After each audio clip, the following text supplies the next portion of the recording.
Hey, what up everyone? I'm Sinnycool, and this is Gems of War.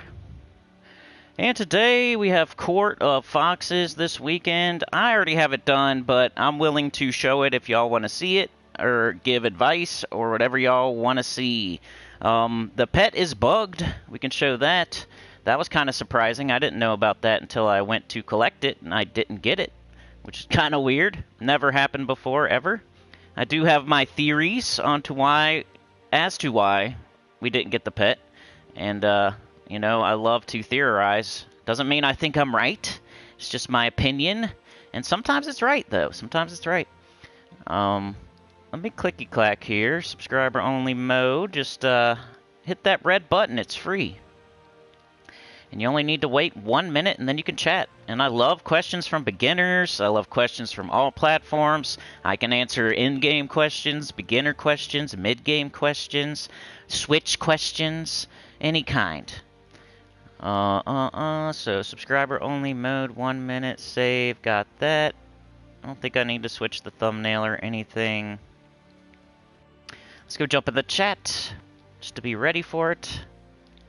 I had to spring forward. You guys, spring forward. It was so annoying. Didn't even know it, once again. So I didn't know about the pet until it was time to collect it, and then it wasn't there. And I didn't know about spring forward until I woke up, and it was an hour later than I thought it was. So I'm just on top of things this weekend. Let's click on that. And, by the way, since it's an hour later, which is really like an hour before, like, we're really starting at like 9:30.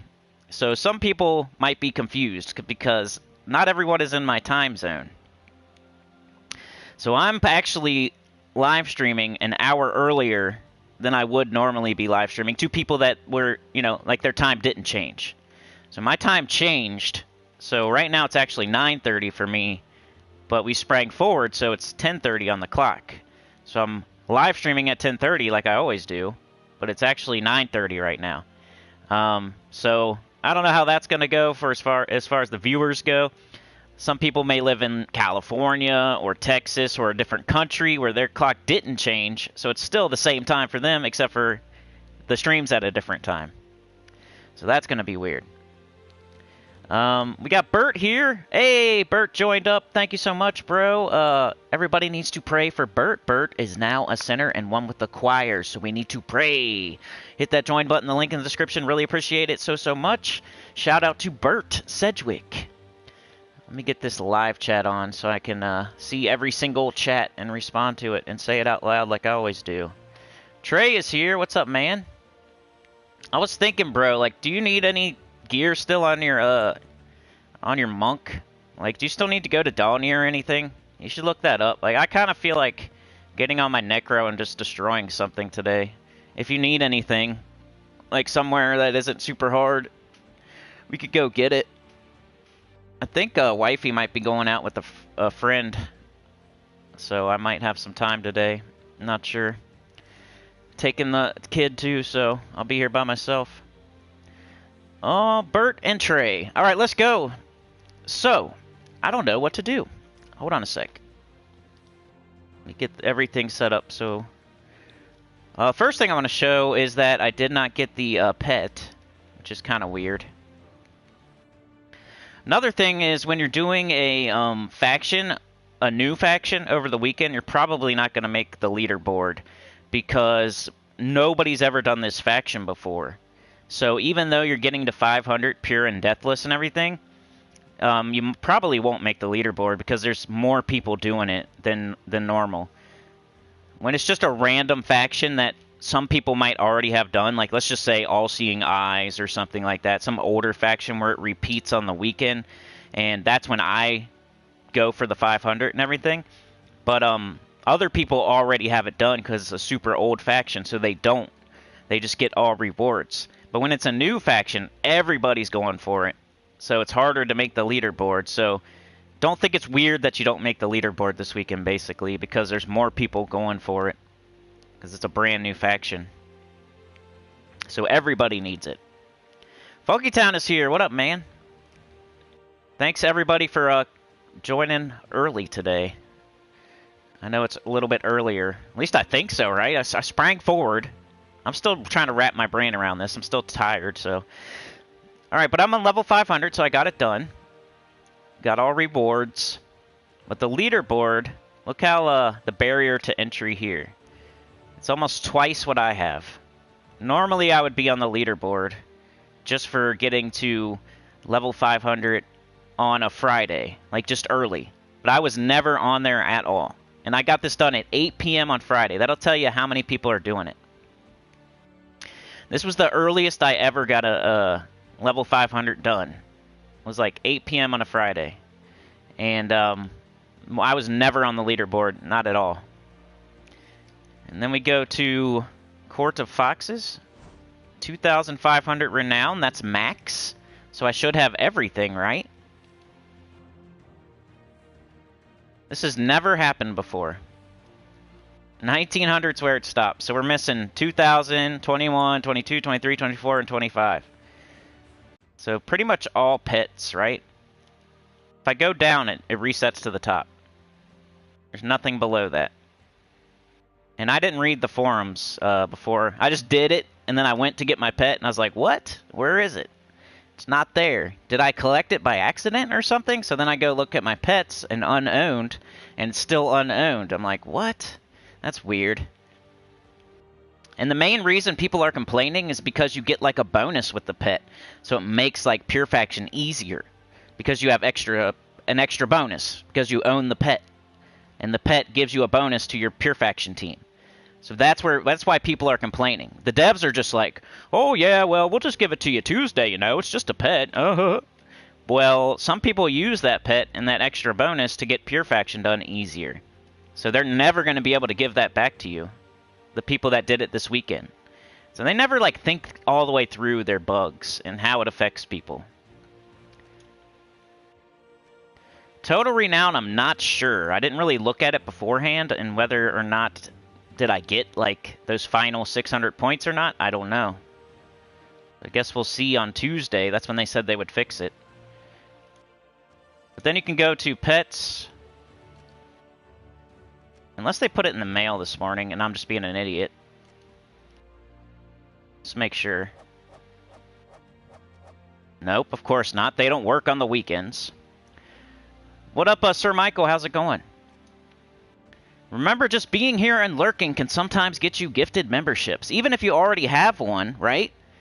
You can get a tier 2. So if you already have tier 1, you can get gifted a tier 2. Or it might even, like, I'm not sure if it, like, extends your membership or whatever. So even people that are members already, like, it can't hurt. You might be able to be extended or get the tier 2 if you're tier 1. I'm not 100% sure, like, on who it gives it to. Anyway, what was I doing? Pets. Just want to show this whole thing. So I go to unowned, and it's right here. Pretty sure this is the Court of Foxes pet. So I should have this right now, but I don't. And it gives you a ×2 team bonus for Court of Foxes. So you're using a Court of Foxes team when you do the Pure Faction. Your whole team is Court of Foxes, so you're getting like the most out of that bonus you'll ever get while you're doing the Pure Faction. And nobody has it right now, so nobody, a majority of people who are doing Court of Foxes are doing it this weekend. So this pet is pretty much useless to a lot of people now. Because the main reason they were going to use it, the main usefulness of this pet was this weekend during the Court of Foxes faction event. Because otherwise, when are you going to be using like a whole team of Court of Foxes? Pretty much never. So it's pretty useless now to 90% of the people that are going to do Court of Foxes. Of course, there's some mid-game players, some beginners that may not go all the way this weekend, and then they're going to do it later, and it'll be useful to them. But you think the devs would think all the way through things and not just say, oh, yeah, whatever, it's a pet, we'll give it to you Tuesday. That's why people are complaining on the forums. Most people are getting it done this weekend, not later. So the pet is totally useless now to a majority of people. My theory is I was going over the spoilers last weekend, right? And none of the Court of Fox's troops were in the game as of Sunday at noon. So I feel like they're being petty, because most of the time, a new faction troops, they are in there. Sometimes they're not. I mean, people that are newer to the game, they've only been playing for a year or two, who think they're smarter than you, even though I've been playing for 5 or 6 years. They'll be like, oh, well, you know, this faction that wasn't in there, the spoilers. And this one, it wasn't in there, the spoilers. But that was like the last 2, you know? Every single one before that, you know, like the other 30. The other 30, we could see the spoilers for the troops, for the faction. For a new faction on Sunday, or Saturday, or Friday, or a week ahead of time, we could see the new troops. We could see their spells, we could see their mana cost, we could see their traits, we could see everything. As of like a year ago, or something. It's always been like that, right? Pretty sure. So don't let some guy that's been around for a year or two say, yeah, well, last time it wasn't there either, and the time before that. Yeah, but the 30 other times, it was there. So it should be there. And I don't know why they're doing that recently. But I feel like it's because the Vault event, the January Vault event. This is my theory, and it may be wrong, but it could be right. So we were complaining about how there was no Vault event in January and how it was in the game and they took it out and they took away a Vault event from us. And they're telling us, oh, don't look at the spoilers. They're not in stone. You can't count on something that's in the spoilers. So now they're like putting things into the game as late as possible so you can't see the spoilers. So they put Court of Foxes into the game as late as they could so we couldn't see them. Just to be petty. There's no reason to do it. It's not a Vault event. Just to be petty and get us back for the January Vault event, they're putting in stuff as late as possible so we can't see spoilers anymore. Not as many spoilers. And in doing that, they forgot to put the pet back in.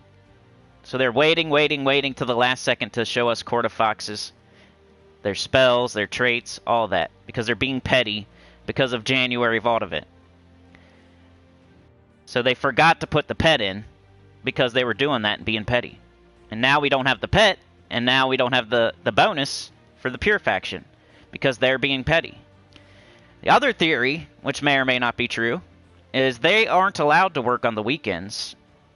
Because their company is greedy and cheap. So I wouldn't blame it on the devs. I'm sure the devs would love to get overtime and come into work and put a pet in the game. It's probably so easy. And you know how many games out there go down for like an hour to fix something? Like every other game that exists. Like every other game. But they're too greedy and cheap to do that. That's an hour where people might be buying things. That's an hour of overtime they have to pay to the developer. So that's just my theory. You know, I don't have any inside knowledge. I don't know anything. Sometimes I'm wrong. People like to call you out for theorizing sometimes. That's my theory. They don't want to pay overtime. They don't want to bring the game down for an hour to fix something. It's all because they're cheap and greedy, not because they don't know how to do it or because they're lazy. I don't think they're lazy and dumb. I think they're cheap and greedy. That's my theory. But do you guys want to see like the Court of Foxes pure and deathless? Like I've already got a video on it, so I always feel kind of stupid showing the same thing I already made a video on, but this is a live stream, so like I could show, let's just show the pure faction real quick. I just went all Foxfire King. I was thinking, you know, I got the Enchant Potion, I got the Explode Potion. All 4 of them are going to get up at some point. And I'm going to cast all 4 of them at some point. And that's a lot of true damage. That's just there. Like, what? 500 true damage or something like that? 500 true damage, and then you just have to kind of like get up 1 more or 2 more, and then you're done. Let me see what my... Okay. I might want to go with a Anu. But let's do a level 500 pure faction live. Right now. And you only have to run straight across. When you're doing pure faction, you don't have to do all the rooms. You just run straight across to the boss. Unless you're trying it earlier, like you're locking one in, which is really smart to do. to lock in a pure faction at 100 or 300 or 400 or whatever you're doing. That's smart in multiple ways. First way is you're locking one in case you're unable to do it at 500. Because once you get to 500, you can't go backwards and retry something other than level 50, which is going to give you barely any points. So you can't like go back and retry level 300 pure faction. So to lock it in, the people who are not sure if they're going to be able to get it done on 500 should lock it in on like 300. It'll give you like a bunch of points, a bunch of renown. And at least you'll get that in case, like, oh, I can't get it done on 500, but it's fine. I did it on 300, so I got some renown instead of none. There's another reason why it's a good idea to do that, but I forgot it already. Anyway, let's take green and red. I don't have any. Take the yellow so the Valraven doesn't take it. Hold on a sec, y'all.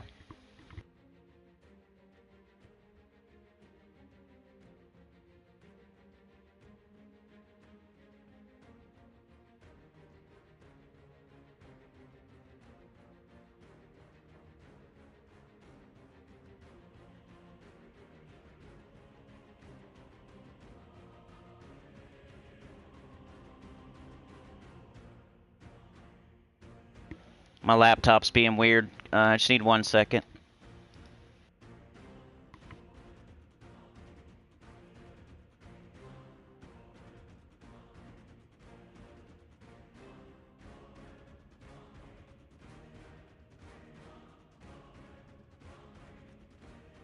The other reason you try Pure Faction early is so you can try all the troops and figure out which team you're going to use. Like, if maybe you're doing it earlier than like, all the YouTubers, and you don't know which ones are good, which ones are bad. You don't have a team yet, so you try. I usually try all the troops. Like I'll try on 100, level 100. I'll just use one of each of the Pure Faction troops, and I'll get one locked in at 100. And I'll also know which troop is like the worst and which troop is the best. So now you can take the worst one off, like whatever Pure Faction troop you didn't use at all, it just wasn't helping the team. You take that one off. And then whatever one you thought was the best, you put 2 of those on. So now you have a better team. So when you go and you try 300 and you lock in 300, and you get that renown for doing Pure Faction on 300, just in case you can't get it done at 500. If you know you're going to get it done at 500, which no one can really know that until you get there, what if it's super hard? So almost everybody should lock one in. But on 300, then you can use your, the 2 good troops, take off the bad troop. So now you're using 3 out of 4 of the Pure Faction troops. So you're using 2 of the best one, and then the other 2, and not the bad one. So you got a new team, and you're trying that team on 300. And now you can see, okay, is this good? Is this what I'm going to use for 500? Or do I want to put 3 of the awesome troop on there? Or maybe one of the 2 other troops stands out above the other one, and maybe you're going to use 2 of that one. Because that's usually how it ends up. A lot of the time, your Pure Faction's going to be either like 4 of one troop, or 3 and 1, or 2 and 2. It's almost never 1 of each. I think there's only like 1 faction where it's 1 of each troop. It's like All-Seeing Eye or something like that. But almost every other faction's Pure Faction is not 1 of each troop. And usually the Legendary is one of the better ones. So most of the time you're going to have multiples of the Legendary, and you're not going to be using 1 of each troop. I can tell you that for sure. There's only like 1 faction where you use every single troop. And a lot of them you just use like the best troop a lot. Like 3 of them, 4 of them. Anyway, what's up here? So Bert joined up in Funkytown, Texas. You're a freaking legend. You are the conductor today. Bert is the engineer getting that thing out on the tracks. Thank you so much, Bert. Funkytown is taking the tickets, putting everybody in their seats, kicking people off when they don't have a ticket. But how's it going, Trey, Bert, Funkytown, Sir Michael, Stacy Sigger? Is it Uri? Is that how you say that? Yuri? Sorry, I don't know how to say your name. Is it Yuri or Lurie? My bad. You tell me how to say it. I'm terrible at names. Trey says morning. Bert says hey. Funkytown says morning. Sir Michael, good morning. Bert says, question, using Pure Faction team, I think it's harder, so why not do that first at level 20 or so to make it easier? Because you get more points for doing it later. Like, I could show you here in a second, hold on. If you go look at your faction, your Renown, if you go to Court of Foxes and go to your Renown, the lower the level, the less points you get. There's like a multiplier for what level you do it on. So like, if it's worth 100 points, it's times 5 if you're on level 500. And it's like times 1 if you're on level 100. So it's not worth as much if you do it earlier. On the other hand, you don't have to do it every single level. You just do it once, lock it in, and then you can beat that later. It's kind of like a speed run. You know how you'll do a speed run, you'll get a time. Your time is 1 hour, and that's your personal best. You don't have to go get 1 hour and 1 second next. You don't have to then get 1 hour and 2 seconds after that, right? You don't then have to get 1 hour and 3 seconds after that, right? You can get, or whatever, it'd be under, sorry. It's a speed run. So 1 hour is your personal best. You don't have to get 59 minutes after that. You don't have to get 58 after that. You could skip straight to like 45 minutes, and that's your new personal best. Same with Pure Faction. You don't have to like, you can do it on 100 and you get points. You get Renown for 100. And then you can do it on 300 and that's your new, that's your new score. You don't have to go do like 120 and 130 and 140 and 150 and 160. You don't have to do that. You can use whatever team you want for that and then do Pure Faction on like 300. It only, it like replaces. It doesn't add. So Pure Faction always replaces. It's just like a speedrun personal best. You don't have to go and do every single one up until the next one. I've had that question before. That's why I'm explaining it. Some people think you have to do Pure Faction on every single level all the way up to get all the points, but you don't have to. So I'm just taking green and red here. But yeah, Bert, you have to do it on 500 to get the max points. There's like a multiplier. I'll show you here in a second when I'm done with this battle. Should I cast this? Yeah, probably. And you want to do the true damage to all enemies, unless they like submerge or something, or if there's one left. Once there's one left, you can cast the other one.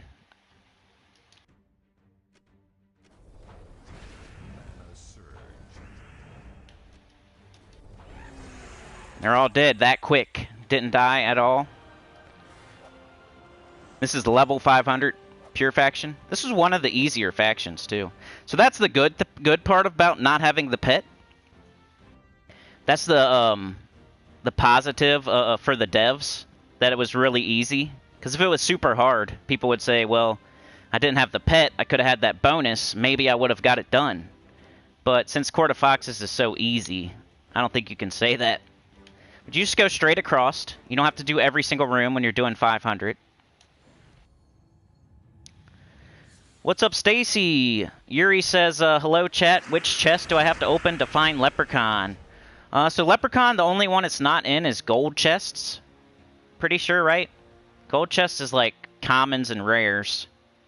And Leprechaun's an ultra rare, right? So you have to open glory chests, gem chests, guild chests, VIPs, like every other key except for gold and an event key. So Leprechaun should be in all those. And another smart place to look would be the summoning stones and the soul forge. Like check out the green one and the purple one. Sometimes he'll show up there. I forgot to go. Here, let me get this battle done. I keep forgetting. I'm a little bit tired. I did not know there was going to be spring forward. I always remember fall back, because that's like nice to gain an hour. When you lose an hour, it's like, man, you don't want to like. I'm not trying to remember that. All right, so now here you would do the other spell, because it's stupid to cast the first one. We just have to get one back up. So taking green and red, which I don't have. Just gives them skulls. Is there any other move? No. Okay. I got barrier. Alright, so now we do this one. Because why would you do 123 to all enemies when you only have one enemy left? You can do 123 with a boost ratio, which does more damage. So if I would have cast the other one, it wouldn't have died. It would only did 123. But since I used my boost ratio, it died. Goes, if they're submerged, same thing. Alright, let's go answer Bert's questions real quick. You think you get it now? Yeah. So if you go to Court of Foxes... What's up, Melanie? How's it going? If you go here and you go to Faction Info, it shows you exactly how to get points. How to get Renown. So, Best Delve Defeated. Plus 1,000 points. So I've got, what do I got there? 1,500? Or is it 1,000? Hold on a sec. So, 5. That's worth 1,000, okay. Anyway, Best Delve Defeated, when you get to 500, you get 1,000 points. Best Delve with no casualties. When you beat 500, you get 500 points. If you only beat 100, you probably only get 100 points. If you only beat 300, you probably only get 300 points. If you beat 400, you get 400. So if you beat 500, you get 500. But you don't have to do like all of them. It is what it is. You could do none of them. You could do no pure faction all the way up to 500. And then do it on 500, and you get 500 points. You don't have to do like 20, 30, 40, 50, 60, 70, 80, 90. I know most of y'all know this, and it's like something almost everybody knows, but some beginners don't know that. And then if you do like 300, you'll get 300 points. And then if you did 300, and then you do 500 later, you don't get 800, you get 500. It just replaces your score. It doesn't add to your score, it just replaces it. And then Best Delve using the Factions team, that's pure faction. So that's, you're using all Court of Foxes troops. The one before that is just Best Delve with no casualties, so you're not allowed to die at all. So whatever Delve level you did without dying. Best Delve using the Factions team is all Court of Foxes troop. No matter, you can use all legendaries, or you can use one of each, or whatever you want to do. You just can't use your hero, you can't use any other troop. You have to use Court of Foxes troops. That's it. There's only 4 of them. And then Treasure Hoard level, you only need to do 100. Anything above 100 is just giving you more stats, but it doesn't give you more score. That's another beginner thing. I've had that question before with Treasure Hoard level. They're like, well, can't you just buy up to like Horde level 500 and get a bunch of points? No, you can't, because it caps at 100. It only gives you a score up to Horde level 100. The only reason to buy anything above 100 is to get more stats. It won't give you more points. So that's how it works. You get 1,000 for Best Delve Defeated, you get 500 for Best Delve with no casualties, 500 with Best Delve using the Factions team, and 500 for Treasure Hoard level. And add that all up, that equals 2,500. If I did any level under 500, I would have less than the score that I got right now. And then Yuri, I don't know your name. Was that how you say your name?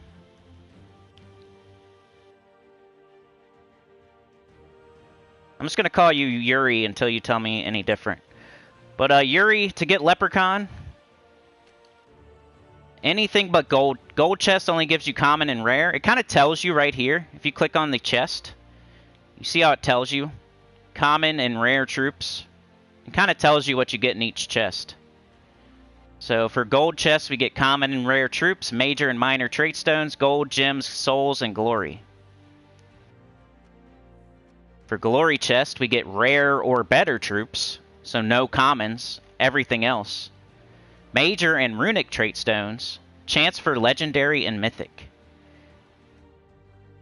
And if you want to see even further, you tap the L stick. I don't know what it is on like PC. It's probably just drag your mouse to something and click it. This will tell you the chances for everything. So you have a 15% chance to get an ultra rare, which that's what Leprechaun is. The only problem is there's so many ultra rares that you also got to factor that in. And then guild chests, he's in there. Tells you right here exactly your percent chance. Gem chest, he's in here. Tells you right here. Percent chance. Event chest he would not be in. You'd have to wait for his kingdom. What is he, Bright Forest? So when his kingdom comes around, and like right now it's only Shintang troops. That's all you can get with event keys. So you'd have to wait for Leprechaun's Kingdom Week. Then he'd be in event keys. Right now he's not. The other place you can look is the Soul Forge. You go to troops, and he would be in the green summoning stone, because he's green-purple. His mana coloration is green and purple. So you look in the green summoning stone and the purple summoning stone. And he might be here. Just random. Blade Dancer's here right now. Blade Dancer's alright.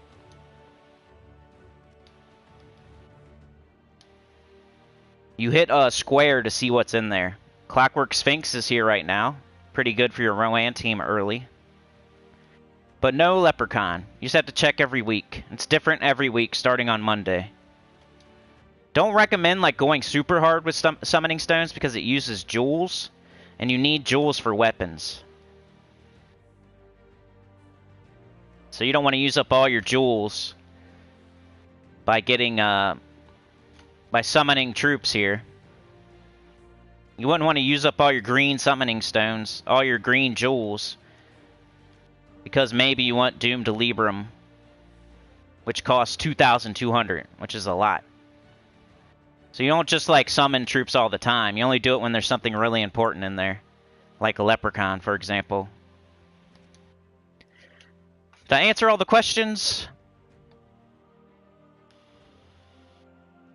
Thank you again, Funky Town. Really appreciate it. You're a freaking legend. Funky says I try to do pure faction at every 100 level. That's a good way. Especially if you're changing your team up every time. Like do it on 100 with like all the troops. And then do it on 200, take off the worst troop. Add 2 of the best troop. Do it on 300. Now you got more information. I'm just dropping my controller there. So I usually try to decide, am I going to do 2 and 2? Or am I going to do 3 and 1? Or am I going to do 4 and 0? Am I going to do 4 legendaries? Am I going to do 2 legendaries? Or am I going to do 3 legendaries? It's kind of what I'm deciding when I do that. And you're locking it in case it's super hard. Like, what if you can't get it done at 500? And you go all the way to 500. And you never did it on 100 or 200 or 300 or 400. Now you just can't get it done at all. Except for on 50. And that's very little points. It's like 50 points. Instead of, you could have got like 300 points. That could be the difference between getting a pet or not getting a pet, you know? Anyway, let's get back into it. I was doing pure faction just to show it. I already have it done. So Trey gifted a membership. Thank you so much, man. Jeremy Porter is now a sinner and one with the choir. We must pray. Shout out to Jeremy. See what can happen if you just lurk? You could get gifted $5 membership. Free. You can get videos early and ad-free. They don't happen like every single video, but you get it at least a few times a week. Like the spoiler video was early for like an hour yesterday, I think, or the day before. Or no, yesterday. It's been kind of weird with that spoiler video. It hasn't been getting that many views. I don't know why.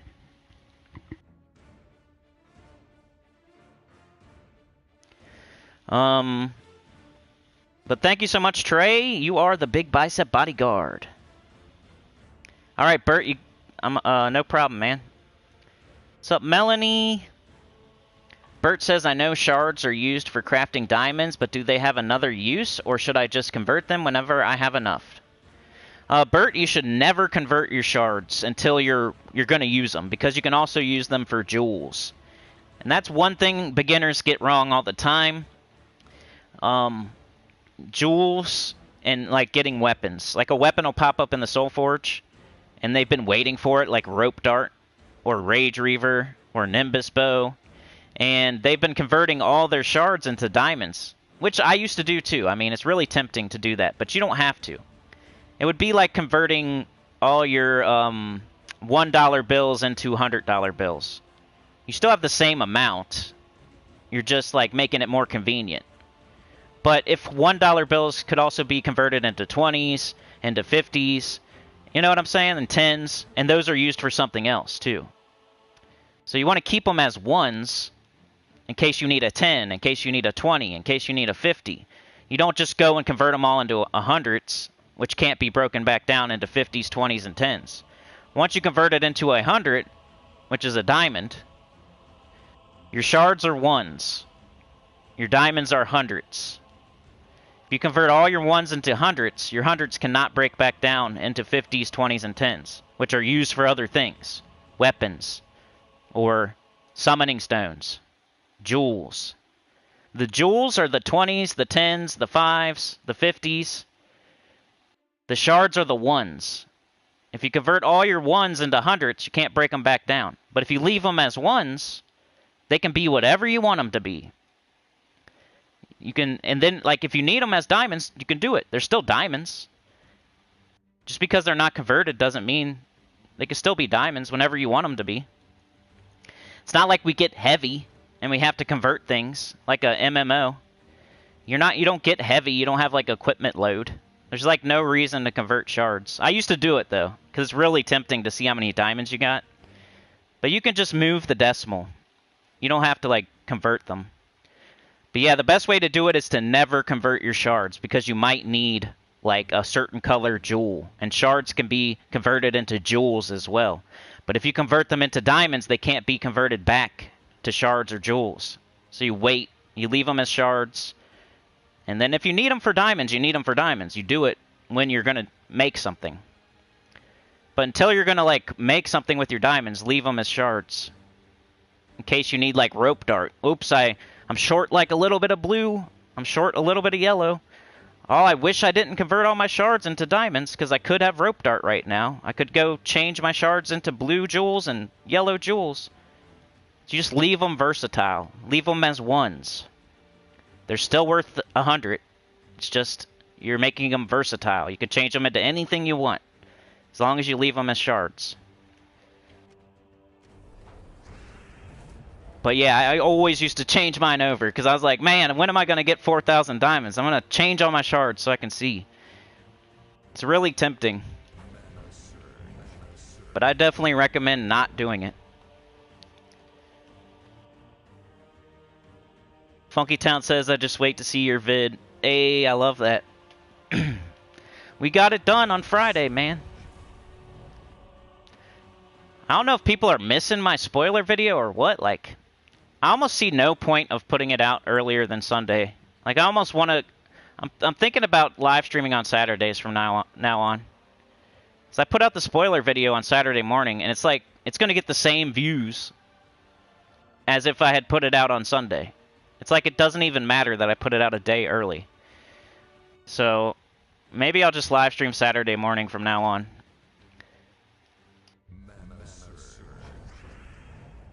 I think I'm going to take the green while it's here. So this is where you might lose some troops. I'm not saying this pure faction team is going to, like, go deathless. I'm just saying it's going to win, and that's all you need.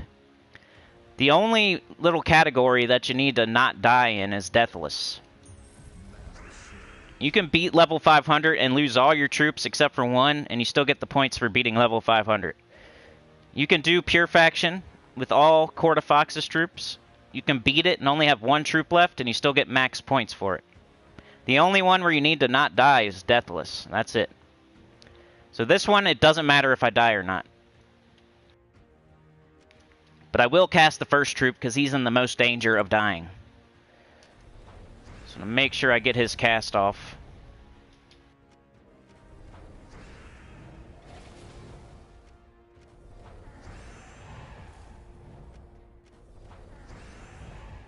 And we almost did it again. That was that easy. If you're ever going to do a level 500 pure faction, now's the time. This one's the easiest. Now, this is where you would use the other spell, because why would you hit all enemies for 123 when you could hit one enemy for 123 plus boost ratio? Which doesn't matter there, because he only had 51, but...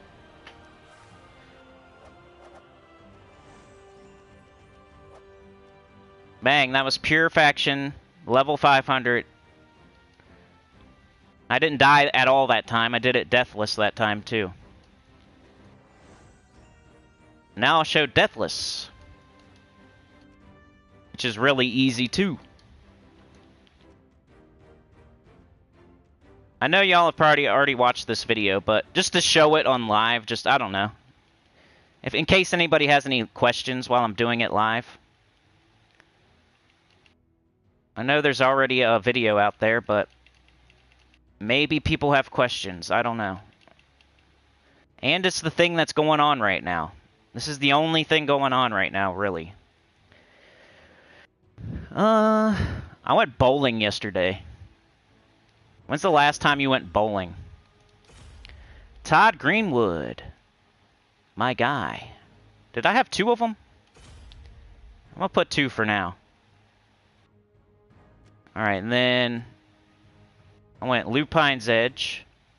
No, I think I had 2 Persistence. 2 Persistence. You want to get those stats.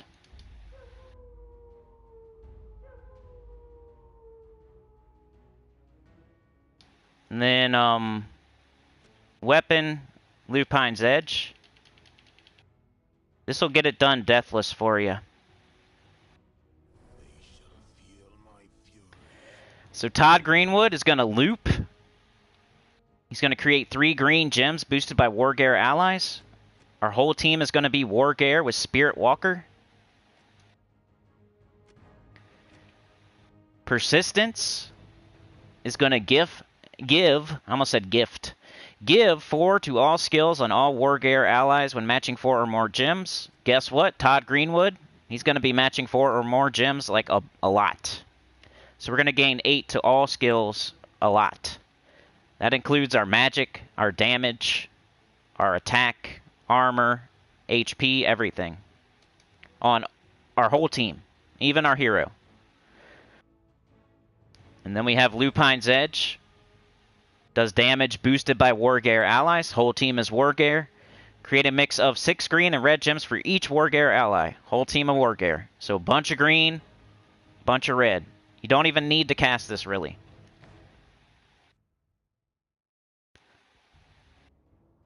Hunters mark the first enemy. That helps, too. And then Persistence also does a bunch of damage to an enemy and a random enemy. And if the enemy uses green mana, deal double damage. And there's a 25% chance to devour. So you can finish things off. You can try to devour. It's up to you. Definitely want green. I think green-brown is what I did.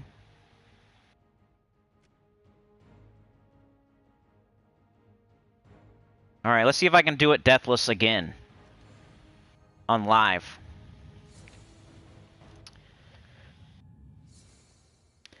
What up, Vlad? How's it going? 876 Vlad Maybach. Hey, Cinny, I still can't wrap my head around these faction. I did as you say, but now I'm stuck at 2080 Renown. I did pure faction horde level over 100 and defeat level 500 without dying. Or do I need to do this when it's on a Tuesday? No, you can do it right now. Here, I'll go over it again. Just let me do this battle. Did you do Deathless? You did level 500 without dying. Okay. I don't see why you would be missing points then. You did pure faction, so you did level 500 with just Court of Fox's troops, right? Like I just did on video here.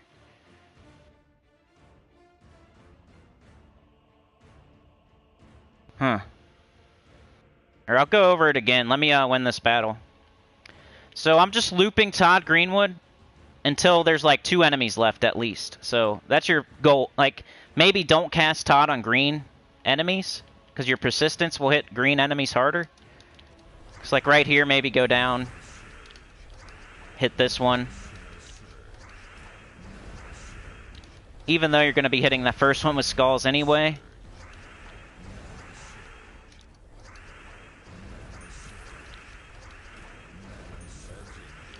Well, we will help you figure it out, Vlad, because you can definitely do it. And now maybe you would cast Persistence, hope for a Devour, but if you want to play it safe, just keep casting Todd. Because right now, as you can see, I'm just looping. The enemy didn't get any turns, so I could just continue to do that if I want to make sure I get Deathless. Or you can try this if you want to make it go faster. Because Persistence hits harder and has a chance to Devour. If you want to make it go a little faster.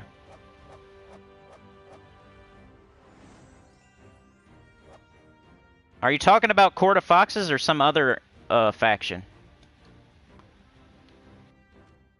Here, we'll go talk about it again. So you got to do level 500. That's how you get the first 1,000 points. You're just beating level 500, no matter how you do it. Doesn't matter how you do it. You just got to beat level 500. The second one is you beat level 500 and you don't die at all.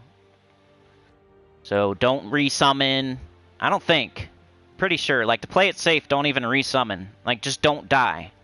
It's pretty easy now with, like, Todd Greenwood or Chalcedony or Secra. Just looping, looping, looping. King Gobtruffle. You got to beat level 500 without dying at all. The whole entire time. All the way through. And then best delve using the factions team. Whatever faction you're doing, go and, like, we're doing Court of Foxes. So we go to Court of Foxes.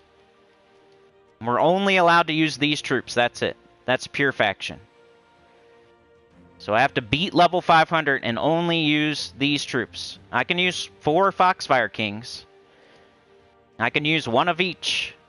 I can do whatever I want with these 4. But I can't use my hero. I can't. I have to use 4 troops from the faction. No hero. And then the last one's just your horde level, which you just have to get to 100. So I got to 177, but I only need 100 to get 500 points.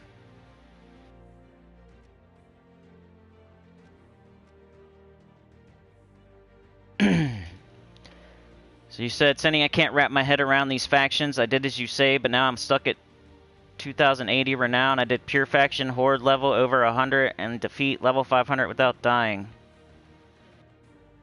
You need to do this when it's on a Tuesday. Buy everything in the shop, then go up to level 500. On other factions, it doesn't have to be an event to do it. If I was gonna do other faction down here, like Lazara's Lair, I would I mean, I'd have to get to level 500 first of all, which I'm not there yet. So I only have 3 turns a day. It would take a while. But I'd have to get all the way up to level 500 first of all. And I'd make sure my horde's at level 100 here. You know there's a different horde level for each faction, right? So you got to get that specific faction's horde level to 100. Like, every single faction has its own horde level. So if I need to do Lazara's Lair, I got to get their horde level to 100. Maybe that's what you're doing. I don't know. But otherwise, you just get to 500, and then you do Pure Faction and Deathless up there. It's easier to do it during an event because you have, like, you can keep buying potions and buying turns and keep going and going and going. You can kind of do that now these days because they added that thing where you can buy more turns. It's just easier to do during an event because you have more potions. Like, when it's not an event, you don't have the shop potions. When it is an event, you have shop potions and your horde potions. So it's just easier to do during an event. I don't get why, like, how you're not getting the points, though. I'm not sure like what your question is, honestly. You can do factions outside of an event. It just takes longer because you have to get all the way to 500. You don't have as many turns. You have to like buy more turns every time. You only have 3 turns a day. You don't have as many potions. So I usually just wait for an event to go to do 500. I wish I could see your account and see what you're saying. So I'm not sure really. It's pretty much the same thing for every different faction.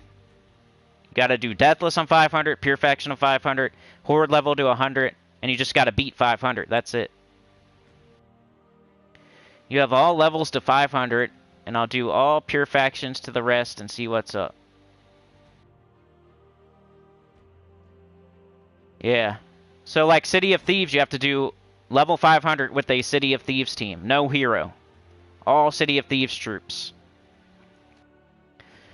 For Depths of Sin, you have to do Pure Faction with a Depths of Sin team. All Depths of Sin troops, no hero.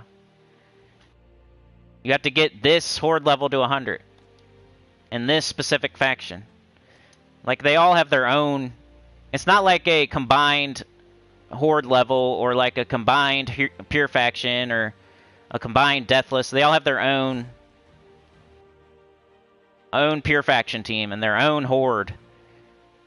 You know what I mean? Like, I'm trying to figure out what you're missing, but I can't. It's kind of hard. Like, I don't have all mine done because, you know, I'm just waiting for the events to come around. I'm super patient. Otherwise, I could get all mine done, too. It's not like I'm just... Like, I could do all these right now. If I had enough gems, I could go through and do all of them, because you can buy as many turns as you want now. It's not how it used to be. If you have tons and tons of gems, you could go around and do all of them. But I usually wait for a faction because it's easier, it's cheaper, you got more potions. It's like, now's the time, you know? So I'm doing Court of Foxes because it's the Court of Foxes faction event this weekend, and now's the time. I'm not going to do, like, Mirrored Halls right now because it's not a Mirrored Halls event. But I could if I wanted to. I would just go in here and I would... Like, I'm on level 500 right now. Let's see what I'm missing. So I did 500. I need to do Deathless. And I need to do Pure Faction. I got everything else. So I beat 500, so I got 1,000 points for that. It's the first one. I got Treasure Horde level to 100. That's the last one. I got 500 points for that. That's max. All I have to do now is Best Delve with no casualties and Best Delve using the faction's team. So I could go do Deathless. Let's see if I can do it, just to see. Maybe it'll help you out. Let's see if I can figure out a Deathless for this. Off top. Probably do Gob Truffle Shuffle if I got blue. We got yellow, though, too. We can't do, Here, I'll see if I can do one right for you right now. Here. Like, this is an example of getting one to 500 right now. Let's go King Gob Truffle. Or Forest Troll.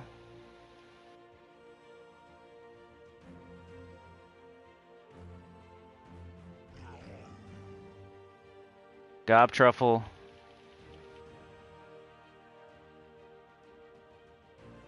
Gob Truffle. Doomed Glaive. I'm trying Mirrored Halls level 500 right now just because.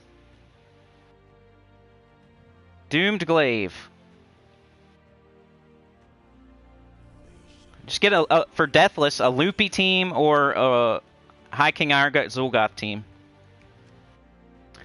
Usually works pretty good. Got blue and green minus red, that's fine. Class. Just gonna go Titan.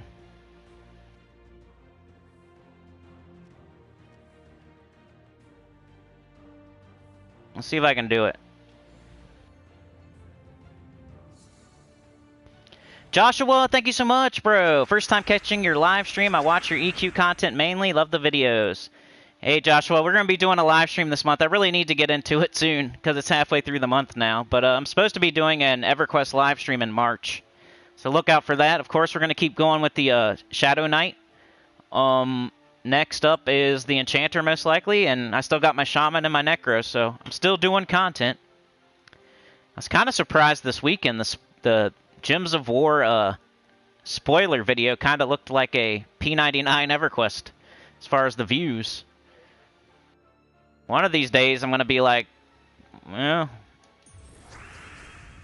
what's the point? Alright, we just got to get looping before they kill us. Here we go, cast on green. Or, you know, he casts green. Let's get rid of the brown. Gob Truffle. Gob Truffle. And just every time, Gob Truffle. Cast the Forest Troll. I don't know why I keep saying cast on green.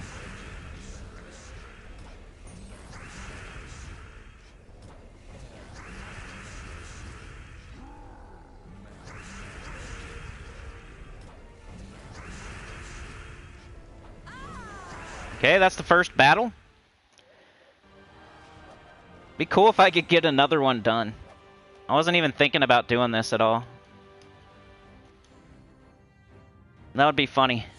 But thank you, Joshua. You're a freaking legend. Thank you for the 5, man. Also, Clip Bomb, Chad. Thank you so much, bro. For the 2. You're a freaking legend.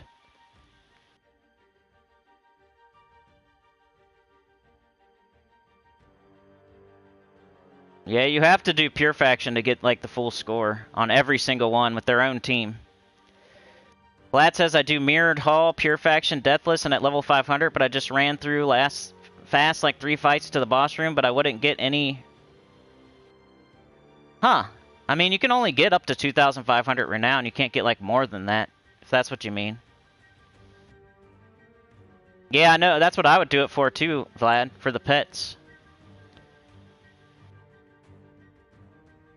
What up, Chris?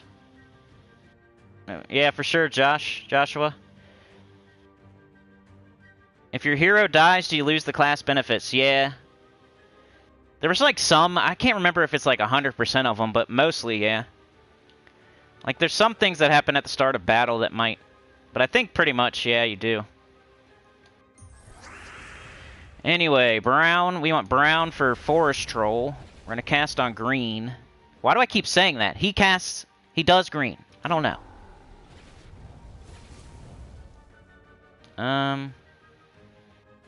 Let's go brown.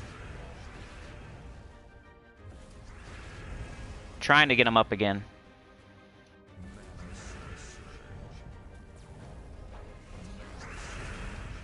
We just truffle shuffle our tight little heinies all the way to level 500. All the way to the boss room.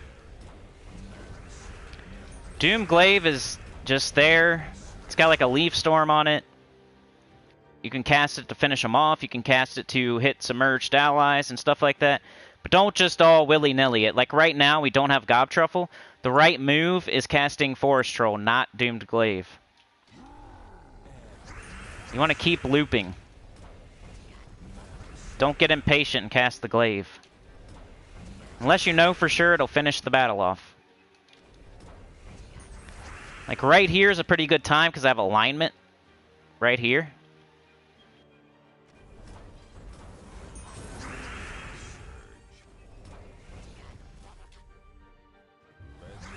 I'm going to take the brown out of here. Cast this. Gob Truffle. Bunch of green, Gob Truffle. Okay. So this is Deathless for Mirrored Halls. Just all of a sudden for no reason. Just go straight across. You don't have to do every single room. Hopefully I can do this. So I just need to not die. No troop can die on my team at all.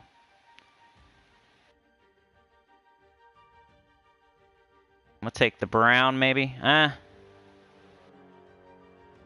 Watch a skull fall.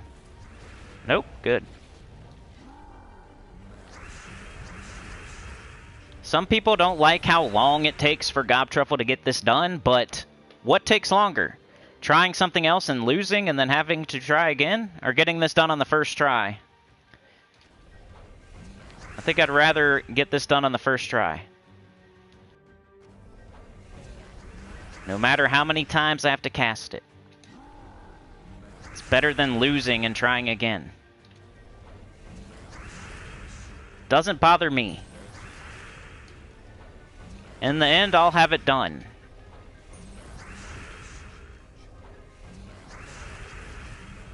Just keep Gobtruffle.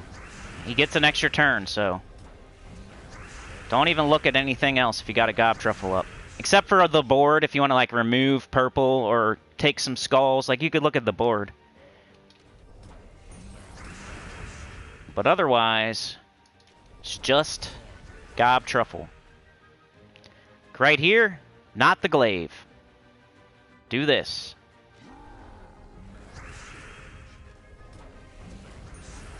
Like right now, you could do the glaive. You got alignment, but we have Gobtruffle too.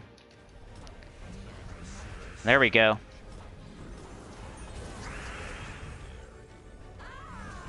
Bang, I just did Mirrored Hall's Deathless on live stream after doing Court of Fox's Deathless. Both on level 500. On a whim. So now I got more Renown. I got the max Renown for doing Deathless.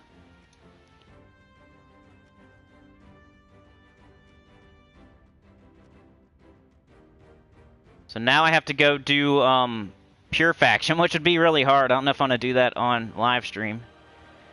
But I have max points for everything else except for Best Delve using the Factions team. And that would give me 450 points if I did it right now, which would give me 2,500 Renown, which is max. I've got 1,000 points for doing the Best Delve defeated, level 500. You just beat level 500. You get 1,000 points. Best Delve with no casualties. You beat level 500 without dying at all. It gives you 500. That's 1,500. Treasure Hoard level to 100. That's 500 points. That's 2,000. And then Best Delve using the Factions team. I would go and I would use all Mirrored Hall's troops. The whole team, no hero. And beat it on 500, and I would get 500 points for that, and I would have 2,500. That's how you get all the Renown.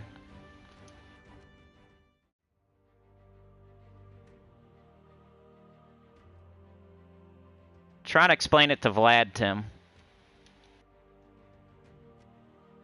You want me to try to get it? I don't know the Pure Faction for Mirrored Halls. What is it? You want me to try it on live stream? There's not much else to do, I guess. I'll probably fail, though. Let's see. What would be the Pure Faction team for Mirrored Halls? Does anybody know? Why are we doing this right now? I don't know. It just happened like this.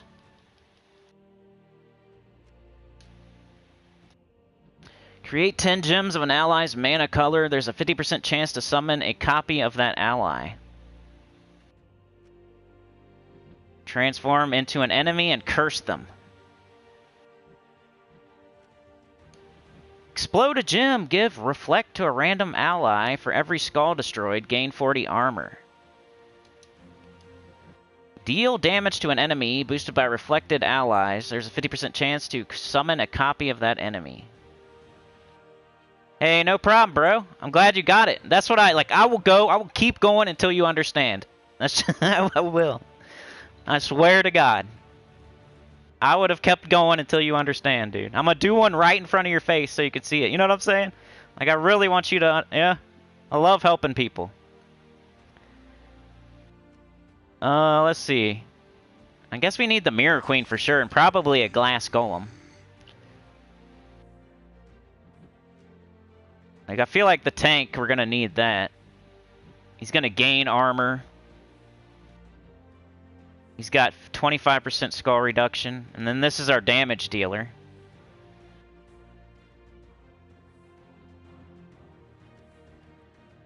Copycat, I mean, maybe. I'll try it with her.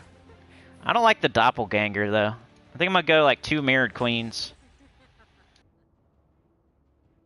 I think I'll try this. If not, maybe I'll do 2 glass golems.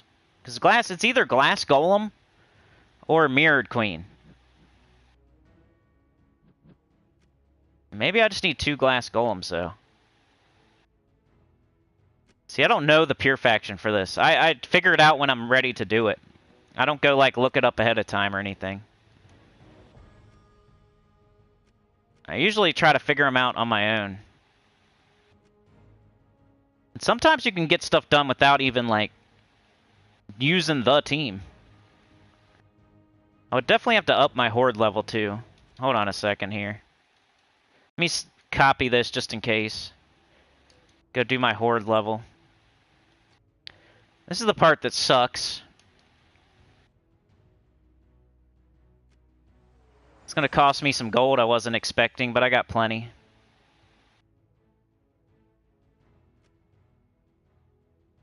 I'm just going to go to... Let's try it on 133. I usually go to 155 just to... I don't know. 133 is closer, though. Alright, Chris, we'll see you, man. Have a good one. Mirror Queen, Copycat, Doppel, and Mirror Queen? Oh, really? I'll try that if I can't get it done.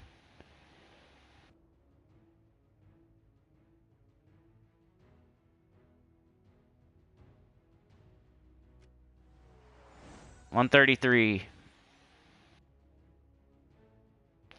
Mirror Queen, Copycat, Doppel, and Mirror Queen. So you're leaving off...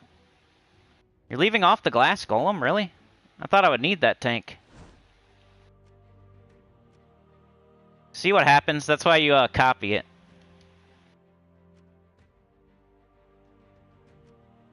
That's annoying when that happens. Alright, let me try my team real quick, and then I'll try Tim's team. And that's in the right order there? Mirror Queen, Copycat, Doppel, Mirror Queen? Okay. I'll try my team first.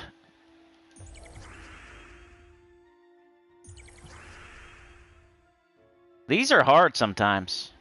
For sure. It's one of the hardest things in the game. Because you're forced into using these troops from a faction. It's such a small restriction. And then Deathless isn't easy either. 76 armor.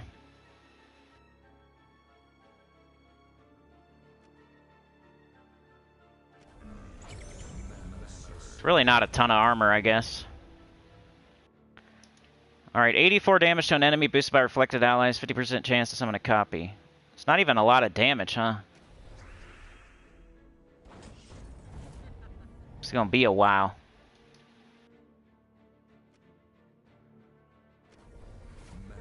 Should have looked at the board better there. Alright, I'm gonna keep casting this. I'm trying to build my tank. Let's go with, let's just top to bottom.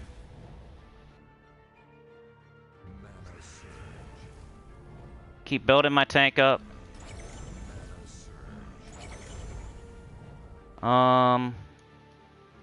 Purple and skulls. Skulls. Getting close to the first one down, but it's taking a while. Yellow green would be great.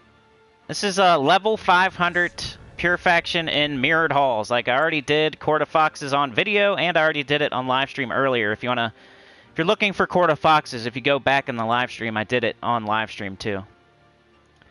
Just by the way, this is just random right now that I'm doing this.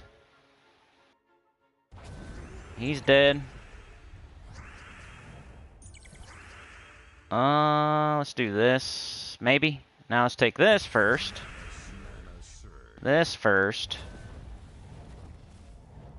Making sure I don't have extra turns or skulls.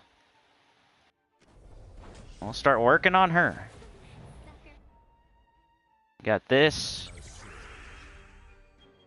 Let's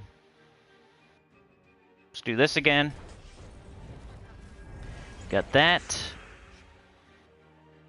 Let's do this. Where? Right here? 3 of them. You can kind of like get rid of the skulls too so you don't get hit by them, I guess. Alright, what do we got? We got green and brown. Might cast it on herself. That's possible. That green. Green and incidentals. So close. Let's just do herself again. Go up here. Hit the skulls. You could also, the cool thing about this guy, when you explode a gem, you can kind of like control the board a little bit. If you want to. Not always, like there's not always going to be something. But like right here, I don't need brown though. Or I could get some brown right there. I could get some yellow right here. See how I got like skulls, yellow, and reflect, and all that, and armor? Like I made the most out of that. That's why he's cool. He's got some board control. And he gains armor, and he's your tank. Board control is pretty good.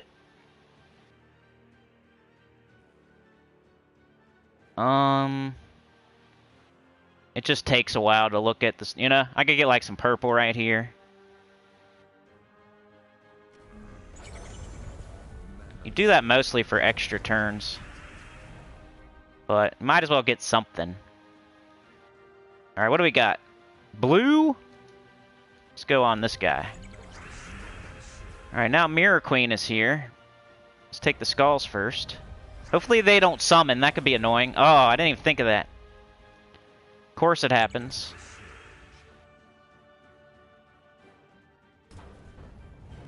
This looks like a war of attrition.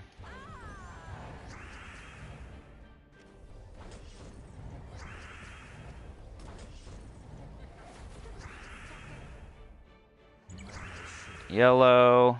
Whole bunch of purple.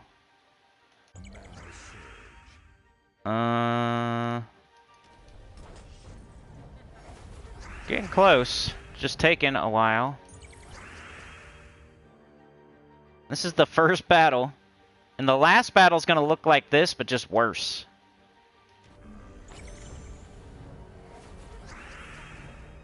It's a lot of yellow, thank you.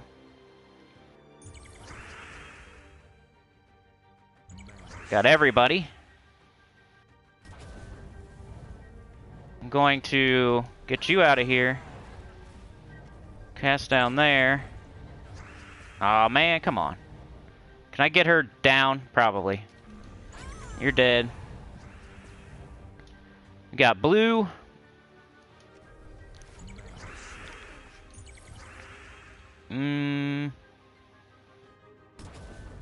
It's just the first battle. Jeez. This is why Pure Faction's like one of the hardest things. Because it takes forever, and then maybe this isn't even the right team.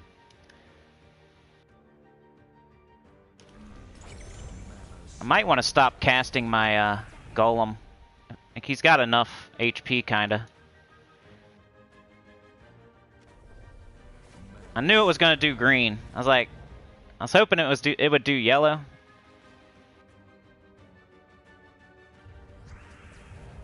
Maybe I should just go for Mirror Queens now. Jeez. Stupid summon. That's annoying. And they're gonna keep doing it too, but that one's way weaker. Alright, I'm not even gonna cast this guy. And I'm gonna cast her on Mirror Queen.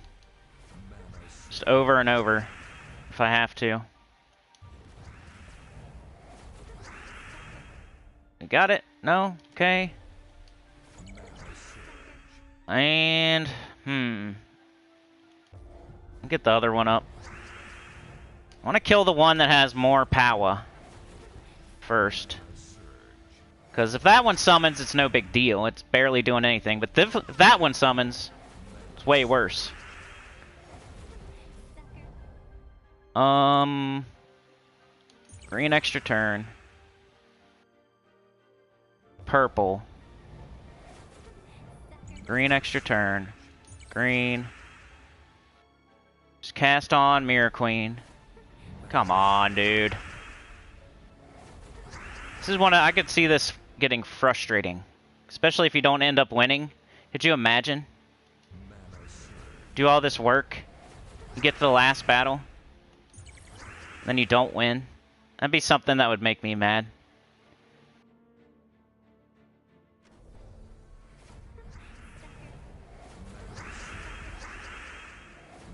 Very annoying. Look at that. I mean, we're so close. But can you imagine the last battle? This has got to be one of the most annoying factions.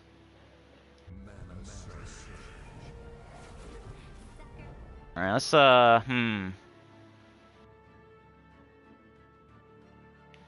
Your horde was 144. Let's hit 100 likes. That'd be sick. I need to start doing, like, goals. Like, if you guys... I need to figure out something you guys want, and then offer it to you if we get to a certain amount of likes. It's gonna be pretty hard to get to 100 likes, though, on this stream. Even if I put out, like, a super banger video, 100 likes is, like, way up there. It happens sometimes.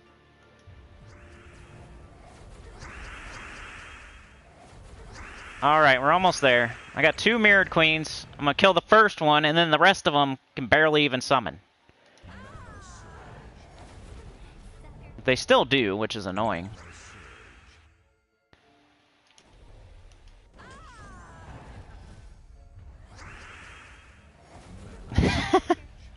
Dude! Maybe I should have killed her first or something.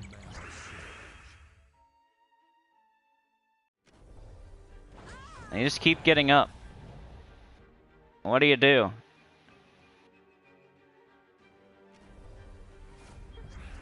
Why couldn't that have been an extra turn? Alright, so you know, like, it's a 50% chance, right? And they keep getting it over and over. That is kind of crazy. That shouldn't be happening as often as it is. They keep getting it over and over and over. I'm gonna kill one of them with my golem, I think, here. Maybe. Dang it. Can I not get multiples? You suck. I was gonna try to kill one with my golem. I don't think I can, though. Okay. Well. 50% chance, go! Oh, of course you got it.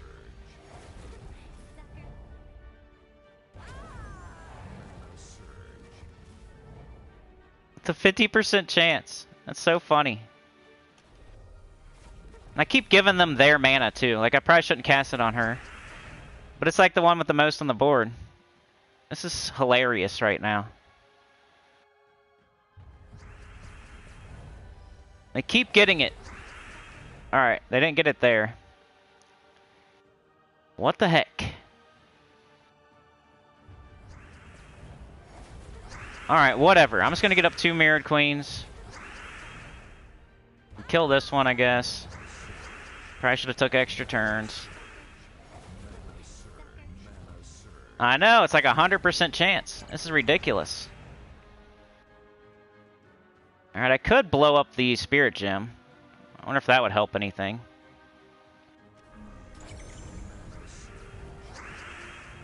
Not really.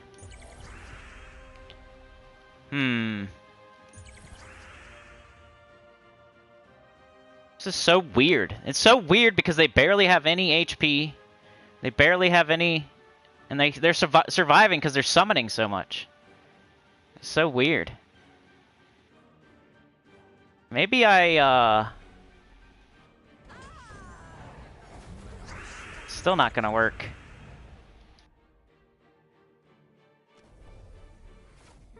Jesus.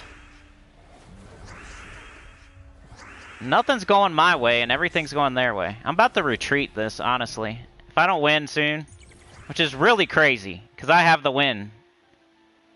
I can't be on live stream doing this forever. I would probably stick it out off live stream. Unless you guys are like super entertained by this. I'm not like stuck in purgatory. I don't have to keep doing this. I could retreat.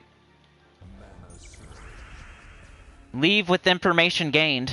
Maybe I should kill that troop first.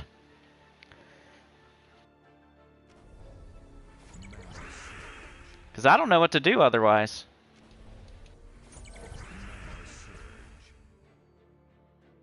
Retreat already? Yeah. I might, but look at this. As soon as I say that. It's gonna suck on like the last one. Like, we're not gonna be able to beat the last one. That's the problem.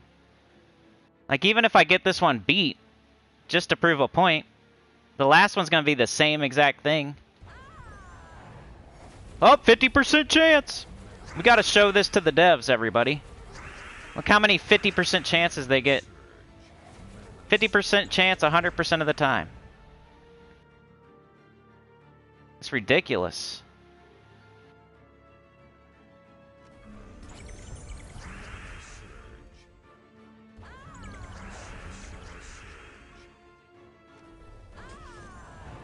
Don't do it. Why? 100% of the 100%. Look at that. This thing must be broken. There is a 50% chance to summon a copy of that ally. There's a 50, that doesn't say 100. There's a 50, which is half. It's not 70, it's not 60, it's not 80, it's not 90, it's not 100, it's not 99, it's not 51, it's not 59, it's not 69. It's 50, it's every other time. This is happening every single time. Every single time. I think it missed one time. It's like a 99% chance for them. What the crap? How is it a 100% chance for them?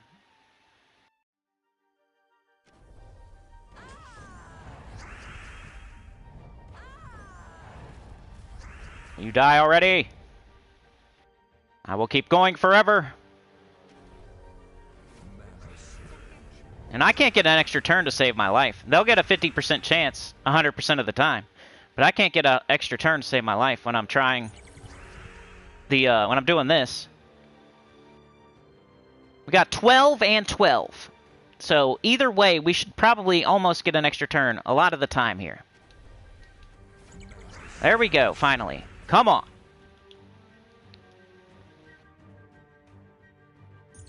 If I could somehow... I'm afraid I'm gonna do this wrong somehow. Holy! Thank the Lord! I was not gonna retreat. But now it's like, I'm not gonna do the last battle, right? 50% only applies to human players. I'm just gonna take, I'm not gonna think right now. I'm just gonna take the gem keys. Probably should have took the other one. Let's see what y'all were saying. Thanks, Tim, dude. I'm gonna keep going. The last battle, if it goes like that, I'll retreat. I promise. What up, Tyrion? How's it going? No problem, Chris, man. I hope you're still... I think you left already, but... Fashionably late, Tyrion. Tim is here. Funky Town. Vlad, I think Vlad understands now. Yeah.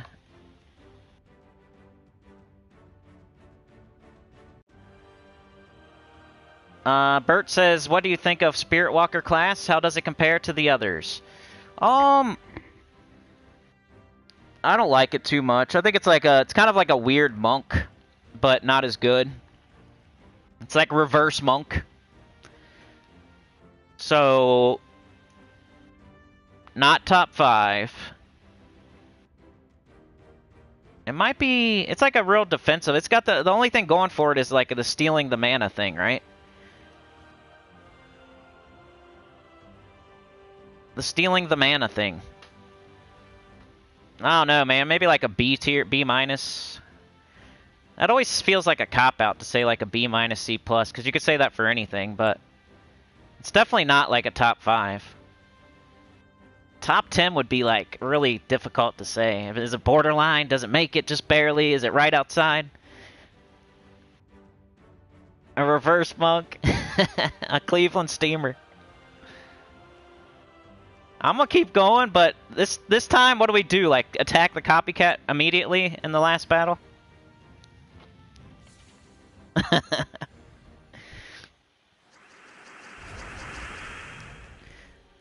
Duvakin says 50% more like 100. Tone said I should have retreated. Yeah, you're probably right, especially for a live stream. Duvakin said I had a battle like that, lasted an hour. I've been there, man. I've been in battles where you just can't win. You keep going and going. Like, you can hit them for like 44 and they gain 45 armor. You know what I'm saying? So they just keep gaining 45. You keep hitting them for 44. They'll gain 45. You hit them for 44. They gain 45. You hit them for 44. And they just keep, they're ahead of you by 1. So eventually they're like way up there, you know? And you can't get them back down. You're trying to like get Doom Skulls or something to like hit them for a little bit extra. So you get that Doom Skull or that extra turn every once in a while. So it's like kind of going your way a little bit, but then you go on a dry streak where you don't, and they gain all their armor back or whatever. Like, you guys ever been in that situation in like Arena or something, where they can gain like a certain amount of HP or armor, and then you can hit them, but only like you only have skull damage available left to you. So you're hitting them for skull damage, but then they're gaining back more than you're hitting them for. So then you got to either like get an extra turn or get a Doom Skull. It's so annoying. And you feel like you could do it if you just keep going. Alright, these Bullets are probably going to like devour me anyway here. Let's just keep trying. I'm going to lose. Like, Mirrored Halls isn't easy. I don't think anybody would say Mirrored Halls is easy. I dare you to come in here and say that. So, which one's the most dangerous here? Probably the Bullets for their Devour chance, right?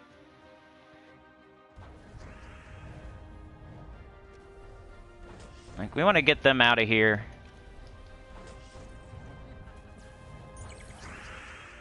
And I'm going to only cast on Mirrored Queen, I think.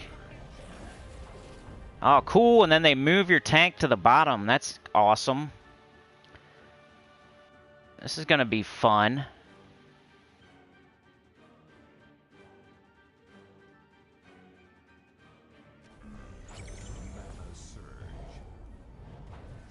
This will be fun.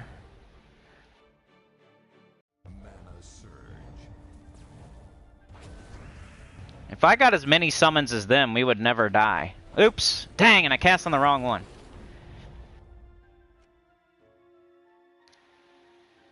Oh, it's only a 50% chance if there's 13 or more brown. Anyway, I'm just going to take purple. I'm going to cast on the Mirrored Queen. I kind of went all in on the tank in that first battle. Like, play it safe. It kind of cost me. Ow! That hurt. Move me around, please.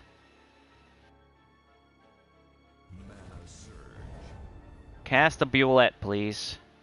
That hurt. Cast it. Move her. Thank you. Alright, we're better off now. A little bit. What do I do with that? Maybe don't cast it? Oh no, not the skulls. Okay, fine. I need to get my tank back up there. This is gonna take forever. That's what's like annoying about Pure Faction. You can get it done, but it takes forever. Sometimes. Doing 100 damage at a time here. I'm so indecisive too. I'll kill this block. I don't like it. What do I need? Purple and yellow. If not, green. Here's an extra turn. You get casted on this. And I don't care if it gets an extra turn or not. This is going to take forever. might just bail out for live stream purposes, not because I don't think I can do it, even though the last battle is going to be hard.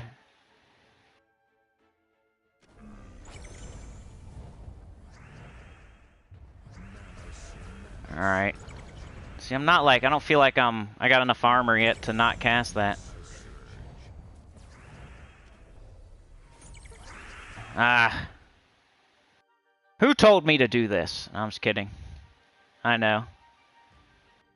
You're gonna get me stuck doing something boring. Aw, man. Anyway, let's get out of here. I'm stuck doing something boring. Thank you. Oh, thank you. No, I'm just kidding. Alright, let's see here. Robert Westover with the $9.99. Thank you so much, bro. You're a freaking legend. What should we do now? I did the Pure Faction and Deathless for Court of Foxes.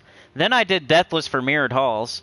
I was trying to do Pure Faction, but it's something I should probably do off stream because it's going to take a long time and be really boring. So what else do we got going on right now? So, the Price of Knowledge, but we're already done with it. So hopefully you are too. I was using my Ishtar. It's worked the whole way. I liked it. It was fine.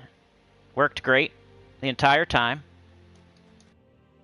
We got to get crowns, which is more fun now than it used to be because we can get merchants and angels while we do it. Oh, I said I'd open vault keys. We are at the hour-and-a-half mark. Let me open some vault keys so I can do everything I said I would do. Been doing these because my gem stack was super low. Like, right before Friday, on Thursday, I'm pretty sure, I realized we got a new faction coming up. And I'm going to have to spend like 2,000 to 3,000 gems on this new faction because I want to get it done. I want to put out a video, etc. And I only had like 3,000 gems at the time on Thursday. I was like, crap, man, I'm going to have to use like at least 2,000 something. And I'm going to end up being under 1,000 gems, which I hate. I don't ever want to be there. And this is pretty much, it's like a free-to-play problem. I feel like most people that buy any kind of anything in the game and they have any kind of VIP level, like there's a certain, it feels like you guys just never have to deal with like super low gems or gold or souls or anything like that. I don't know though, I don't know. I feel like being free to play is the reason I'm really low on gems all the time, and that's just a feeling I have. I'm not 100%. I can only tell you based on my experience of being free to play and watching my gem stack always be at like 2,000 or 3,000, and it never stays at like 10 or 20 or anything. I can never like gain gems. I'm always on like this.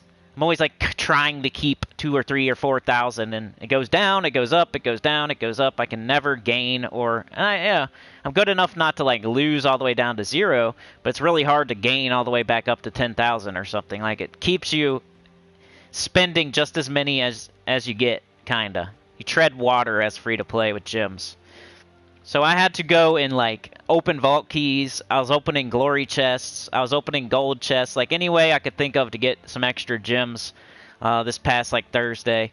So I ended up building up like a decent amount, like 2,000 or something. Like right now I have 2,745 and I just spent like 2,500. So I was able to build them up to like 5,000 something just by opening vault keys. And I didn't even open like, I opened like 50. And then I was in here like, so I was doing that. Go in here, do vault keys. That'll get you some gems. Then I was opening glory chests, which will give you some gems, and gold chests. So as long as you have keys, and then even with glory, if you don't have keys and you need gems really bad, you can open glory chests with glory. And you won't get as many gems as you would normally get because you're opening only a quarter of the chests or something like that. Like when you open glory with glory keys, you open like 200 keys at a time. When you open with glory, it's only like, it's less. I don't remember how much less, but you'll get less gems because it's less chests that you're opening. It also just feels like you get less because you're not using the key, but you can still get them. Which that's the cool thing about glory. You can change it into almost any other resource. You can immediately change glory into 1,000,000 gold. You can change glory into gems. You can change glory into almost everything. It's nice. There's gems already. 12 gems. So that would be how I would get gems would open vault keys. That's why you go super hard in the vault too. And then the other way, I was opening chests.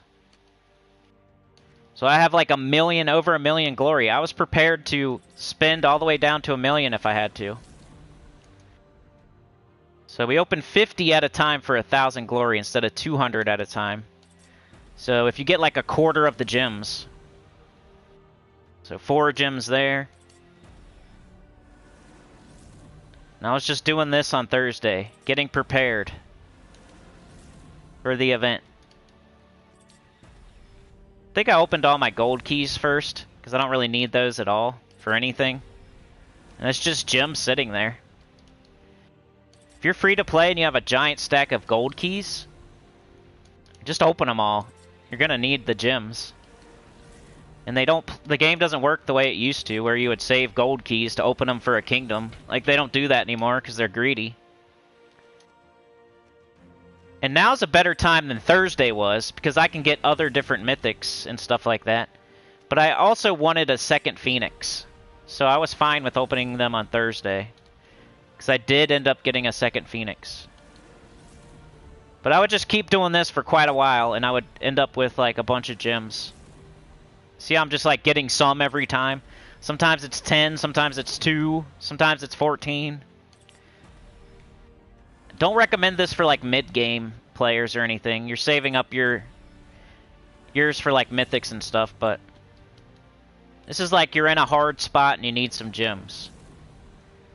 Even treasure maps, I would never do that on my life, because I could do this instead for quite a while. I'd almost rather open gold chests with freaking gold than go play treasure hunt and get like 1 gem. I think a person would be smarter to open gold chests with gold and try for gems that way.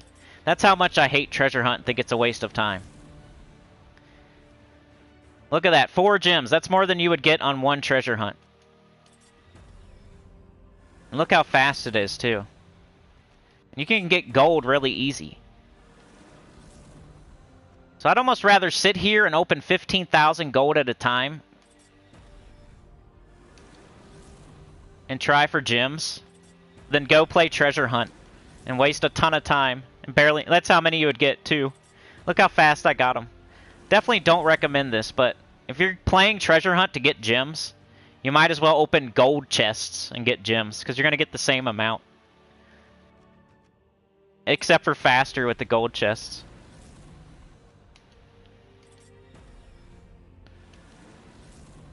This is better spent elsewhere. I wouldn't recommend it, but if you're like in a real bind and you need gems, that's the lesson here. Not that you should be doing this over and over always. The lesson is when you're really low on gems, this is a way to get some. If you got a lot of glory and a lot of gold. See? But vault keys is the main way. You go do vault event, you get tons of vault keys. Now you're opening your vault, you have to do this either way, you get gems. You know? The other thing, you're saving keys, you're saving your resources. You shouldn't do that unless it's an emergency. This you should do because it's the way you play Vault. Now, let me catch up in the chat. 50% only applies to human players. Tyrion says I won this one with looping copycat only. I'll have to try that. I'm going to try Tim's team, and I'm going to try that. Dovahkiin is committed to Titan. Tyrion says the 50% is the split difference of percentages. You have a 25% chance versus AI's 100%. I know, dude. That will never stop being funny or true. What up, Sebastian? Tyrion says if you have a single copycat, you have a chance. I won with only 1 copycat. Nice. Sebastian just got the new faction done. Nice job. Bert says, so do you think I'd be better off waiting till they fix the faction bug before I try to do the pure faction team? That's up to you, man. It is like the easiest faction like ever almost. But also, if you have the pet, you would get more. You would have a better bonus for doing pure faction. But it was so easy, I would recommend just doing it, man. Don't be like... There's people out there right now that are complaining about the pet and like the bonus. And like, I can't get it done because of the pet. It's not true. It's really easy. I would just do it, man. Get it done while you have the extra potions. Because otherwise you're not going to, unless you wait for a whole nother event for Court of Foxes. So if you wait for the pet, you get that bonus, but you won't have the extra potions for the event. So you'd have to like wait for a whole nother... To have the stats you have right now, you would have to wait for a whole nother Court of Foxes event, which is going to be a while, probably. So I would just get it done now and not worry about the pet bonus. I never worried about that anyway. Like, people had to, like, mention that on my videos. Like, that's one thing, that's, like, the thing I learned the most recently about the pet. Like, I never really cared. But you do get a bonus if you get the pet and you do it before you do Pure Faction on 500. You get the little bonus for the pet. But it's just not enough to, like, wait until... Like, I would get it done this weekend. I got it done. It was easy on my first try. So I think anybody could do it. If you have trouble, just buy up higher in the Horde. Buy more potions or buy more Horde level. Like, don't worry about the pet. Just buy more Horde level or potions or something. Get it done. Yeah, like Tim said, don't wait. Robert says, Cinny is the best money I've spent on the game. That's what I'm trying to be. Yeah. Appreciate that. I feel like spend it, like, you know, like Robert said. I can help you get more resources than you would get. If you spend money on the game for resources, I can help you get more than they can. So, why not keep me going? For all the times I explained how to get all kinds of resources, instead of, like, buying gems in the game, like, I could tell you how to get them. For free. Now you take that, whatever you were going to spend on the game, and you give it to me instead, and I'll help you out.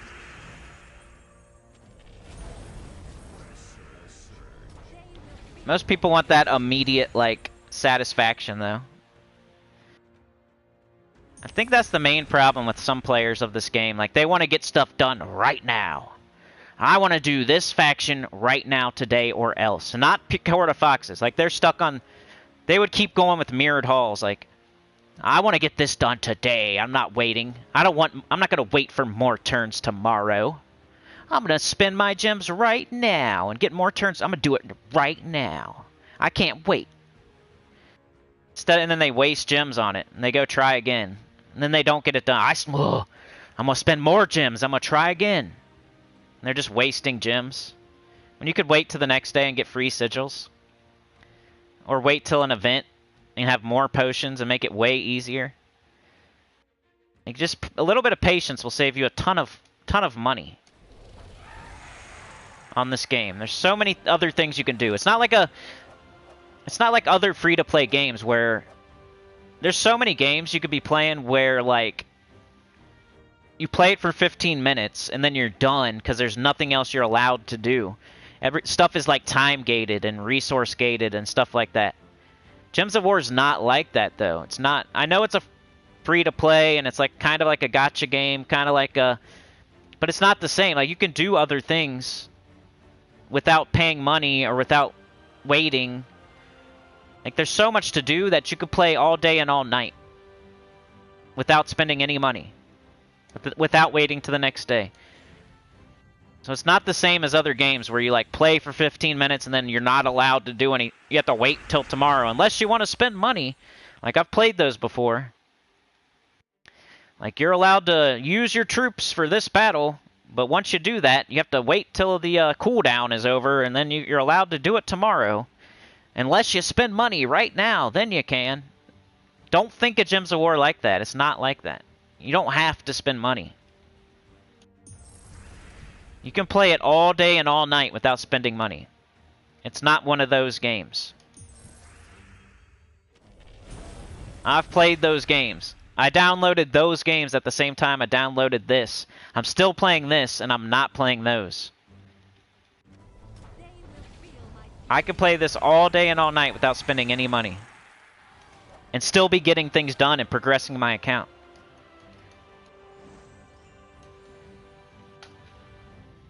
That's what's the best part of it.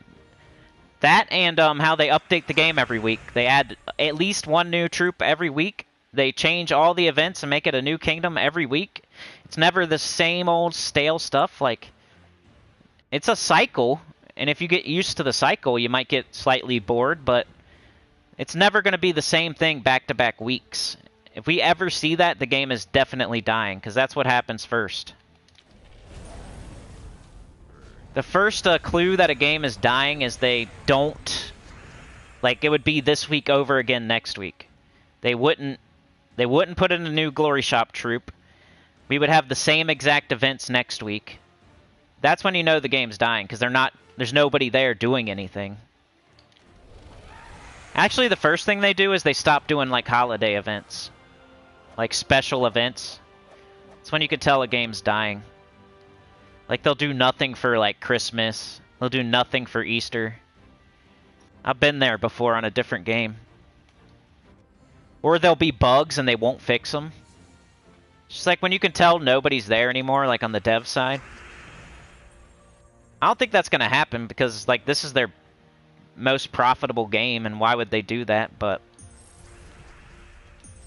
just warnings for the future. Maybe like 15 years from now, when they have the same events back-to-back weeks, and you'll remember this. If you're still playing this game for 15 years from now. They weirdly didn't do Christmas. Oh, now it's the same events back-to-back weeks, and they're not fixing bugs. I think the game is dying. Anybody else played a game like that where either the game where you're not allowed to do anything, like you only can play for a certain amount of time unless you spend money? Have you ever played that game? Or like the game that dies and like they don't fix bugs and they don't do events like they used to? Have you ever been, like, what game was it and how did it happen? Not that it's happening here. I don't know.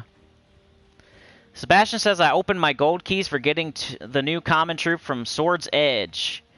No need to pet. I made the pure faction with just one power potion. Nice job. Yeah, I got it done on my first try also.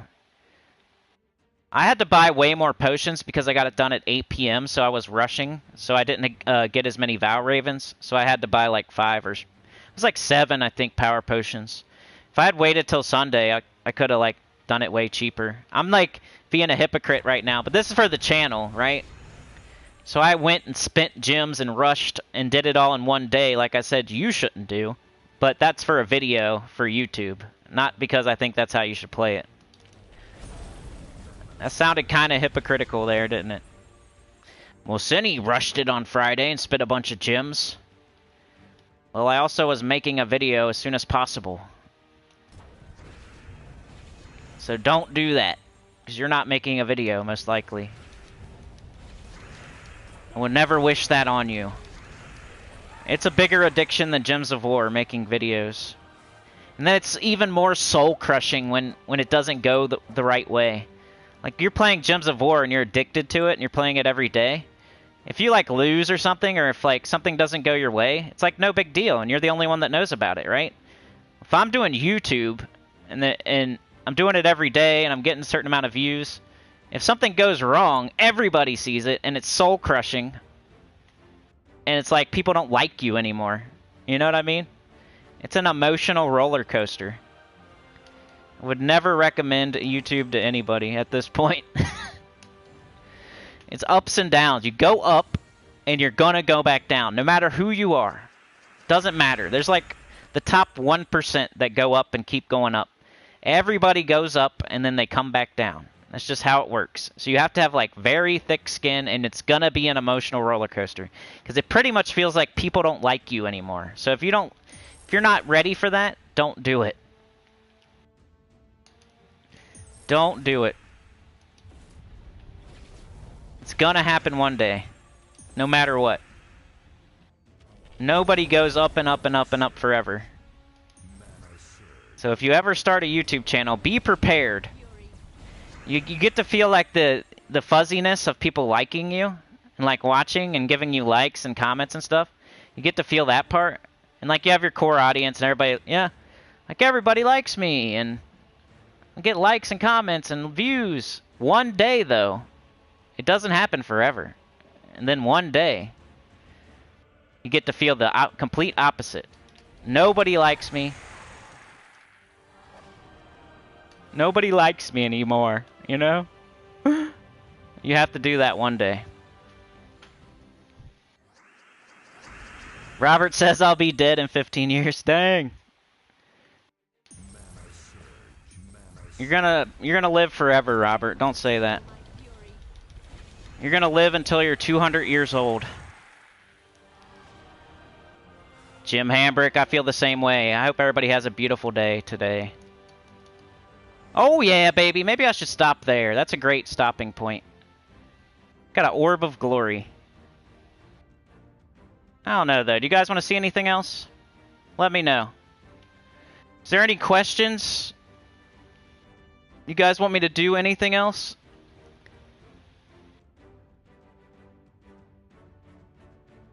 Oh my gosh. I need to figure out what I'm gonna use the pet orbs on. Somebody was asking that in like Discord or something.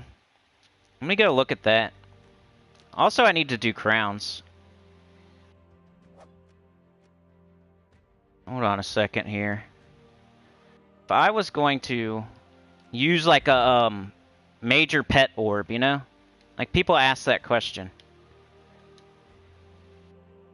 I would probably first go to my magic kingdoms, maybe? Like, I would look at Darkstone, and I would see, am I blocked by pets? Like, right here, I am. Upgrade 2 Darkstone pets to level 20.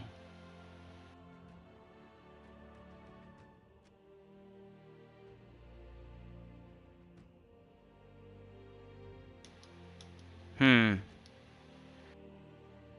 Darkstone is blocked by pets.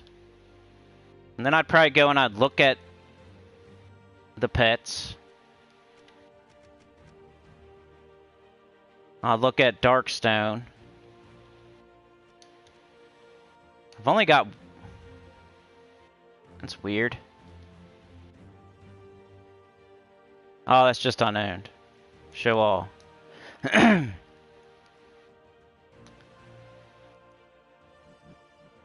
So I got this one fully because it's the faction one.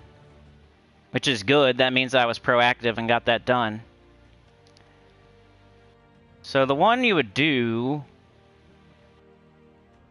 That's a Halloween pet. How often is that going to come around? You would try to find a pet that's like rare, like one that you think is not going to come around very often. International Cat Day 2019.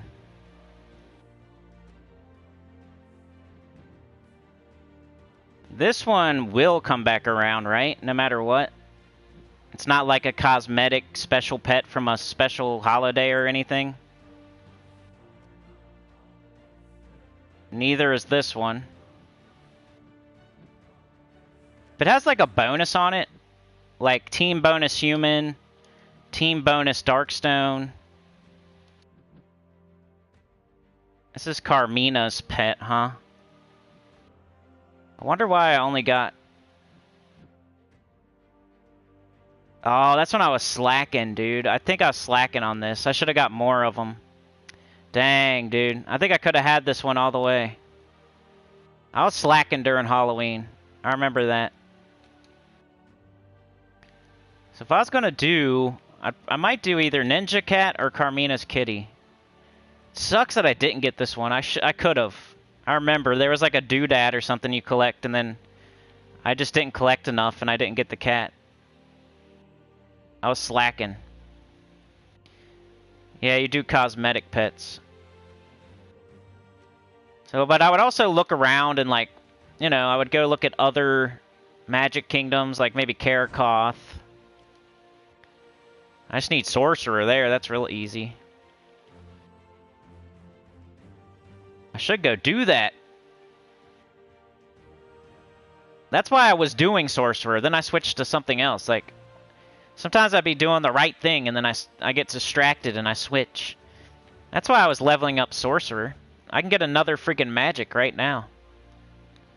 Well, I'll be leveling Sorcerer then. I just need to get to 100, and I get an extra freaking magic.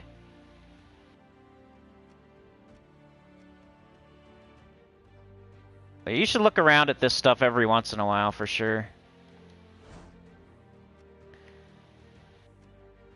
What are you doing, dude? Here's magic. I need a pet here. So I'd go look at the Blighted Lands pets, because maybe there's one that's like even more rare and cosmetic that you would do instead. You can't just do the very first one that you see. I'm talking about using like a major pet orb right now, for anybody that just got here, and like what I would use it on. Because I haven't done it yet, I haven't pulled the trigger yet. Hold on, pets. Blighted Lands.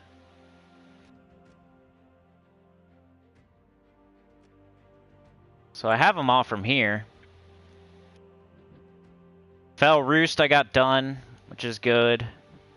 Desdemona's familiar.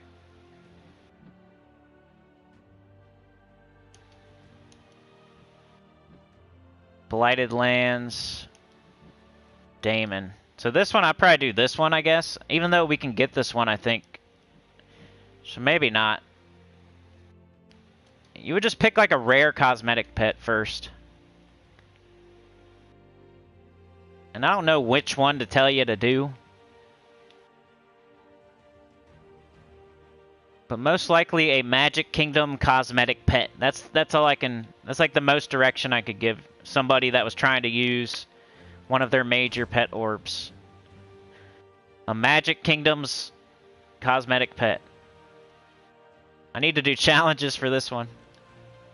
Eventually you need to do that kind of stuff. But see, like, if I did them, I've already got the freaking skill point. So I would only get this, and it's super far away from the next one. So I'm not, like, excited about doing those challenges. Because even if I do it, I'm going to be on 21, which is as far from a stat as you can get. So I'm not, like, super excited to go do those challenges. I'd have to make it all the way to 30 to get the next stat. And 21 is super far away from that. And there's probably something along the way that would definitely stop me for sure. Because I'm pretty sure not very many people have level 30 here. So that's why you don't do challenges.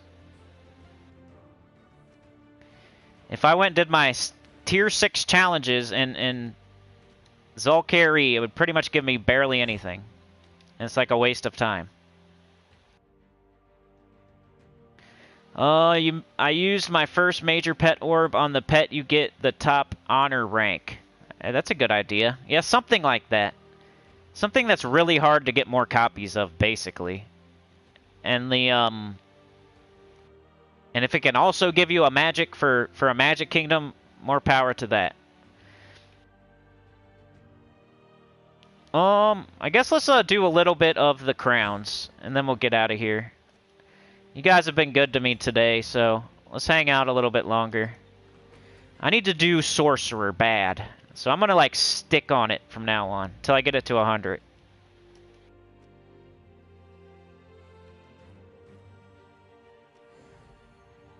So as soon as I get Sorcerer to 100, I get another magic stat. So that's really good incentive to stick on Sorcerer for now.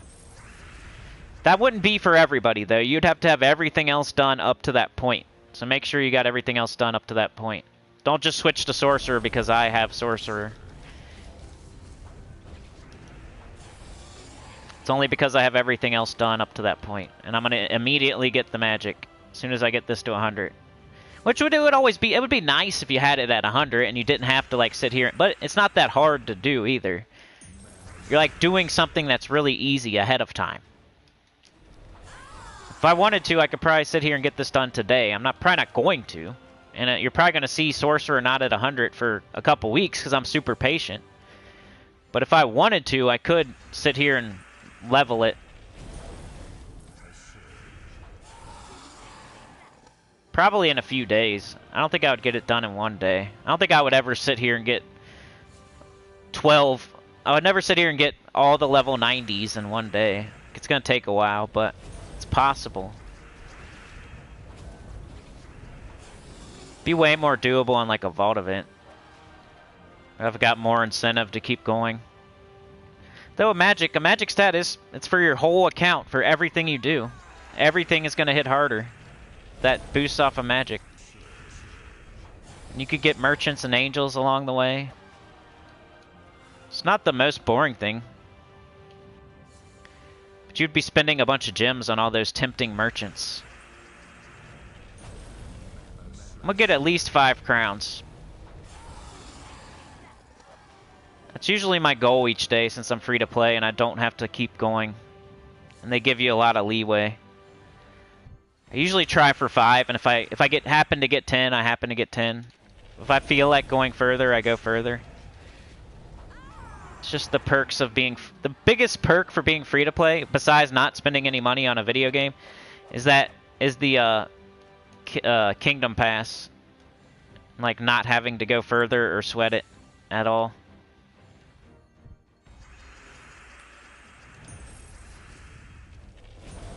There's Rowan, Sorcerer. Let's get that magic stat. Let's get those crowns. Let's hope for some angels. Yeah, I went bowling yesterday and I was terrible. I think I'm pretty good at bowling, but it'd been years and years and years. So I don't know. You guys know how that goes. You ever gone bowling on a whim? Like, and you haven't done it in years and years and years? I only got 1 strike.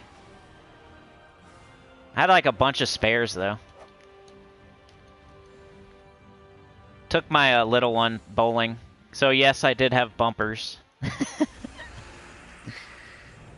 It almost makes it harder, dude, the bumpers. Like if you get a if you like knock down 9 pins and there's 1 pin left and it's like it's like on the very left or very right and you got bumpers.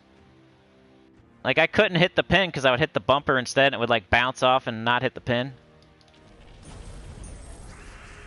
I even tried, like, putting it on the bumper and, like, rolling it down. Dude, have you ever been bowling with somebody and they like, chuck the ball halfway down the lane? It's so funny. I call that junior in it because, my brother-in-law... He's so funny. He's the guy when you play catch. He whizzes it at your crotch or he throws it way over your head. He's always trying to like show how strong he is. He does it when he bowls too. That's like I've told that story a million times about the playing catch.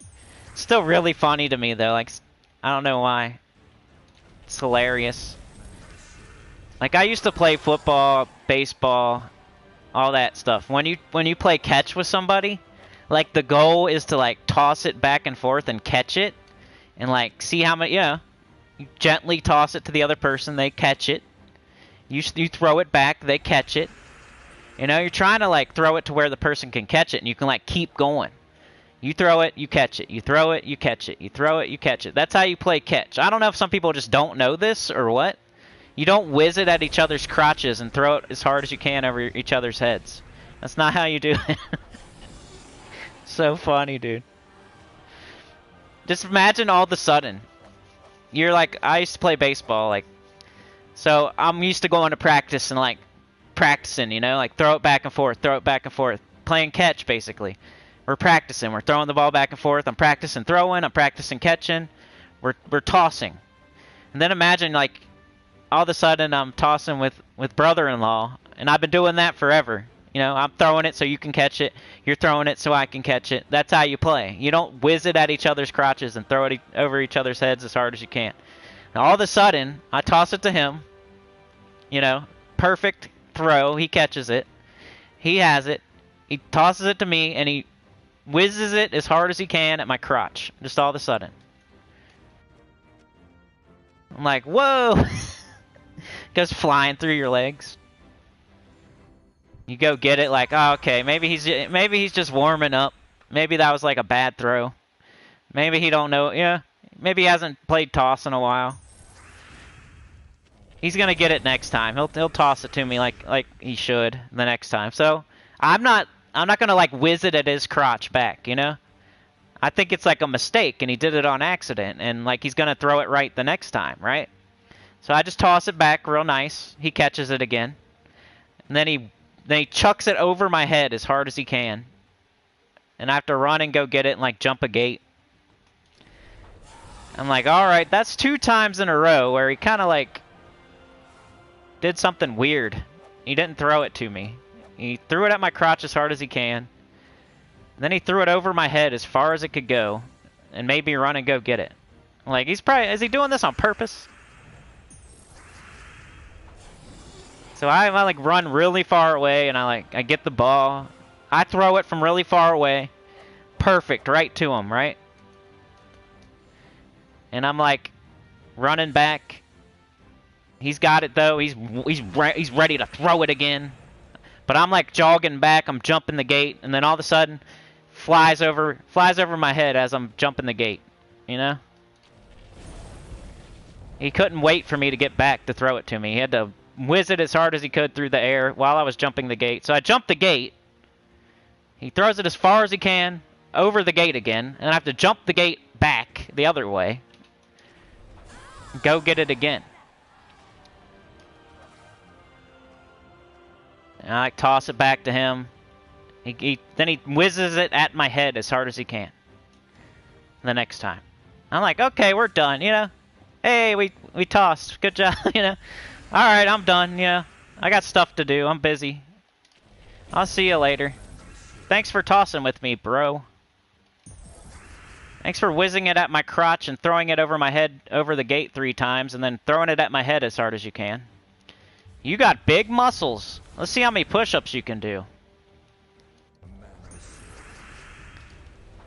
They're just trying to prove how hard they can throw it the whole time. Instead of like, you're supposed to throw it back and forth, like catch and throw, catch and throw, catch and throw. You're not supposed to whiz it over each other's heads and throw it at each other's crotches as hard as you can. Or at your feet. Like then we skip it off the ground. Anyway, so we go bowling, and instead of like rolling the ball, you know how you're supposed to, like when you bowl, you like walk up to the line and you like roll the ball? Instead of doing that, he throws it. He throws it as hard as he can down the lane. It soars through the air. The ball soars through the air, and then it lands like with a giant thud in the middle, like in the middle of the lane.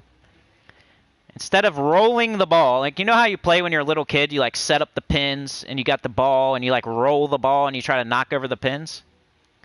Well, instead of that, he throws it down the lane as hard as he can.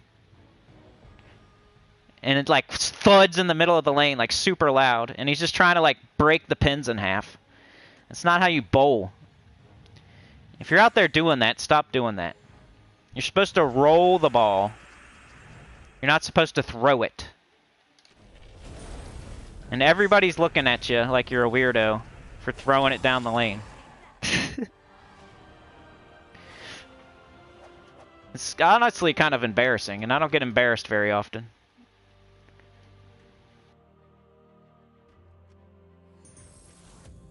Gotta get that tribute. That's another way to get gems.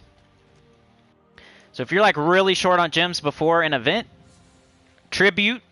If you, the earlier you notice, like, oh man, I might be low on gems in this, like, maybe you noticed on Monday, and you knew the new faction was going to start on Friday. Well, you can make sure you take your tribute every hour from, like, Monday till Friday. That'll give you a lot of gems, too. That's, like, the best proactive, almost the best proactive way to get gems. Just set a timer for your tribute. It's 20 gems an hour or so, depending on how much your kingdom level and power's powered up. Your power level. Like for me, it's around 20 gems every hour. And I know nobody's going to sit there and get them 24 hours a day. Like, that's not the point.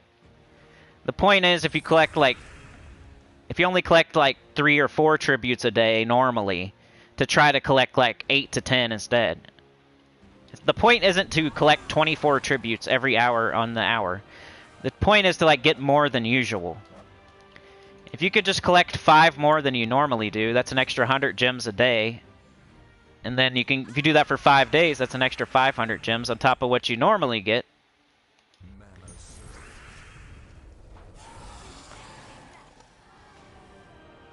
Hey, what up, Shannon? Good to see ya. I Might Be Wrong is here. What are y'all saying? I was on my rant about tossing.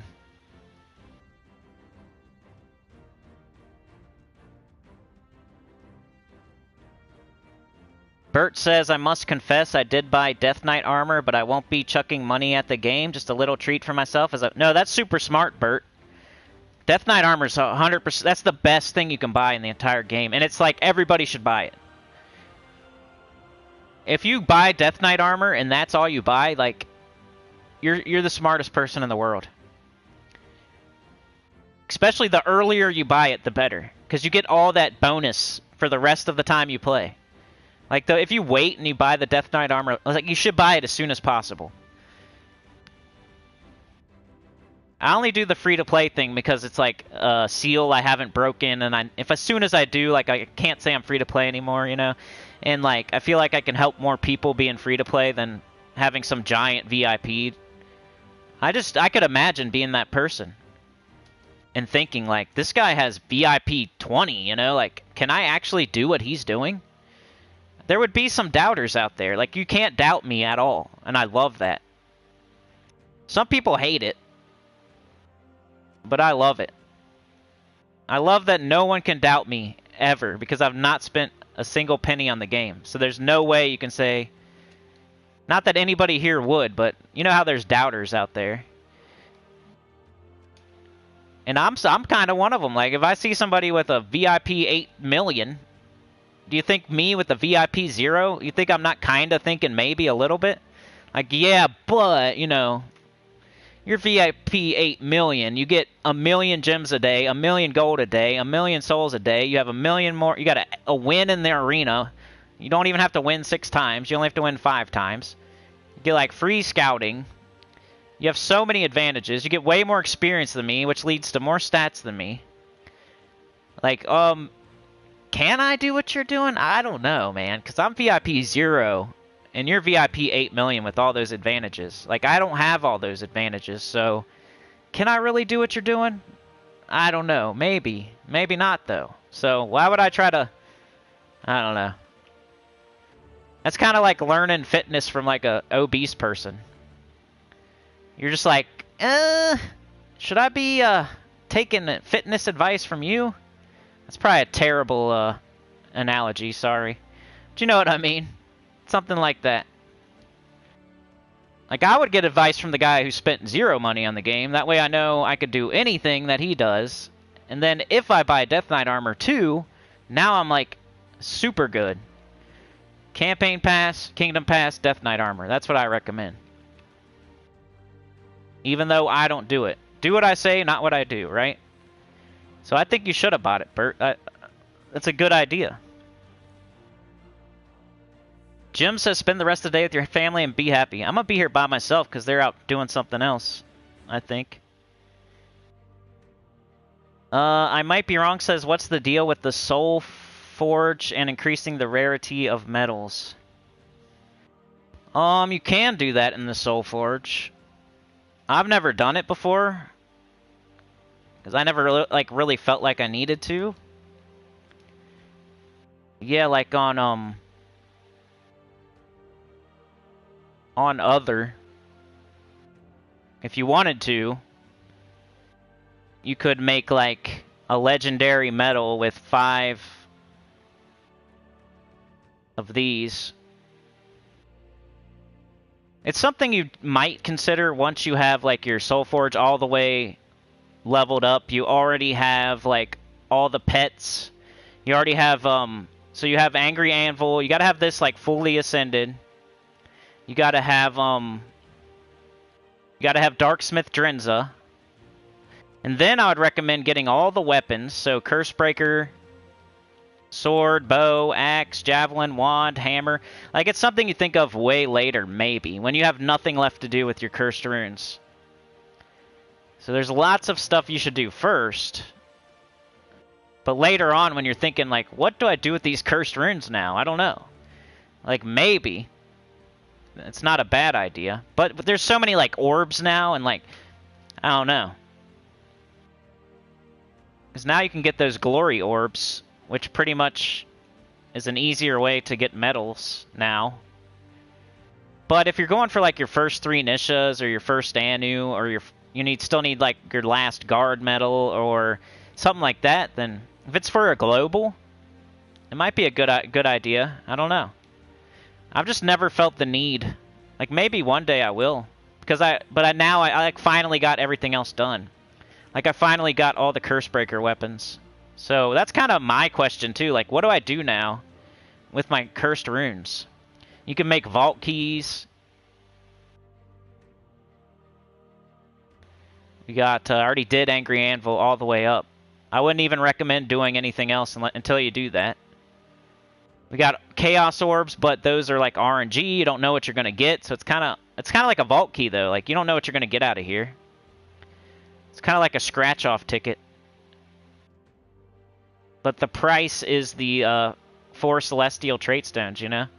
It's not just the 10 runes, or the souls, or the treasure map. You gotta spend 4 Celestial Trait Stones just to get a vault key where you're not sure what's gonna be in it. It could be trash. You could end up with minor trait stones or something in Cedric.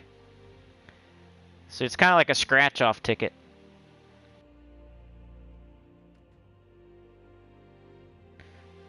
Same with the orbs. You don't know what's in here. It could be green. Now you wasted 5.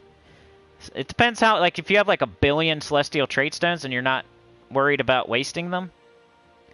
Which it's pretty much... I don't know. That might be me. Major Orb of Chaos, once again, though, that could be green. And you just wasted 15 Celestial Trait Stones. Like, you would definitely run out eventually. You don't have, like, an infinite amount of Celestial Trait Stones.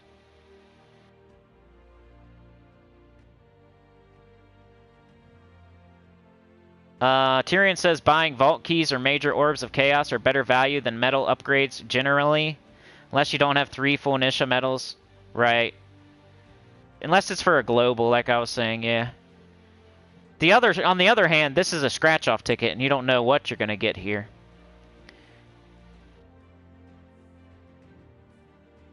I think you're better off, like, getting medals through the vault than getting them through doing it here. Because you can only do so much here anyway.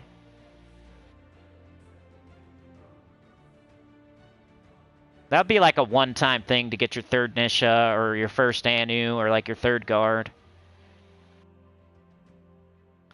Scrolls. Now we have the scroll orbs. Like, people were so excited when you could do, you could buy these here with cursed runes. But now it's like not a good idea. Because you can easily like get orbs instead. Right? Writs, I'd rather use my writs on purple deeds or green deeds, and not weird weapons like the Doomed Plunger.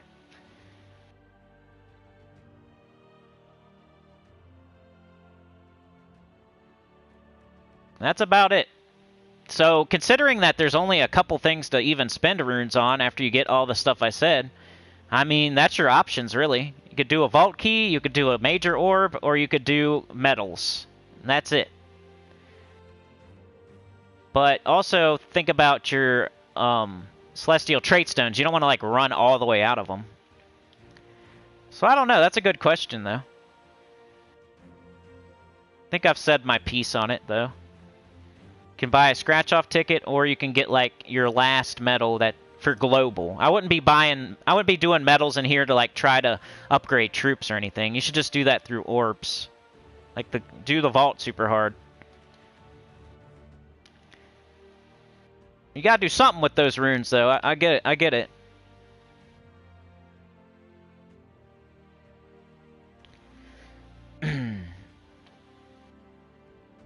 Yeah, dude, the Death Knight armor was only for 20 bucks or something. That was awesome. It used to cost like 50, right? Death Knight armor used to be a lot of money, and it was still worth it, because if you buy it, like, it's like buying the game. I think somebody said it in the chat. I haven't gone down to that. I haven't caught up yet in the chat, but buying Death Knight armor is just you're buying the game. And like I said, you could play this 24/7. It's not like a normal free-to-play game where they like, stop you. You could play this all day and all night, so it's definitely worth it to buy the Death Knight armor. And I totally recommend it. It's like a do what I say, not what I do situation. But I don't recommend like going in here and buying gems if you're low on gems. Just, you should figure out a different way. Never buy any of this crap. I've never gone in here ever and bought anything in here at all. And this isn't even real money. I've never bought anything here, and you shouldn't. Ever. Never, ever, ever buy anything here. Never, ever, ever buy anything here. Never, never, never. This, you buy Zuke, of course. Get it up to Mythic, depending on where you're at in the game. Never buy this, never buy this, never buy that, never buy that. There's some weapons occasionally that are really hard to get that you can buy, but I still don't recommend it. I mean, they're never good. It's just like a... But it's... I'd rather see somebody buy like a peen thing, like I have this and you don't type of deal, than like buying gems or gold or souls, which you could get smarter different other ways. I'd rather see somebody buy like Lapina or Dwarf or a weapon that nobody else can get, or a pet that nobody else can get. Like, that's more of like a showing off peen type of thing, and I totally approve of that, if you want to give them a little bit of extra money. But to buy like gems or gold or souls because you're impatient, like, that's crazy. You're just flushing money down the toilet. This is probably one of the worst values in the entire game. Like, you should never buy War Purse. This is crazy. You think, has anybody ever bought this one here? This $100? Like, you're just impatient, bro. They should just name all of these impatient. There it is. Here's the one that's worth it. Death Knight Bundle. The best armor bonuses in the game, plus gold souls and war coins. It'll up your VIP. And then you get 10% extra XP bonus, 1,000 gold login bonus per day, 5% gems from the shop, whatever that means, and +1 team slot. You see what I mean about, like, if somebody's trying to teach you and they're on YouTube, but they're VIP whatever. Let's just go to 20. It's the max. Let's say, assume they've been playing the game for 5 years. They've been buying lots of stuff. They're trying to teach you, right? But they're VIP level 20. In the back of your head, you got to remember, 100% XP bonus, 150% extra souls, 200% extra gold, 1,000 gold login bonus per day, 4 glory keys per day, 100% gems from the shop, VIP chest access, troops start at level 15, automatic free scouting, +8 gem keys per day, +500 glory per day, VIP daily deal access, +1 starting wins in arena, +20 team slots. Just remember that while they're teaching you. And this is what I have 0. I have none of that. That's the difference. So I can tell you how to get gold, how to get souls, how to get experience, how to do everything without spending any money, while they get this. Every single day they get this. So there's 7,000 more gold every week than me. You know, at least 30 glory keys, and just the experience and the extra stuff they get every battle. It's just crazy.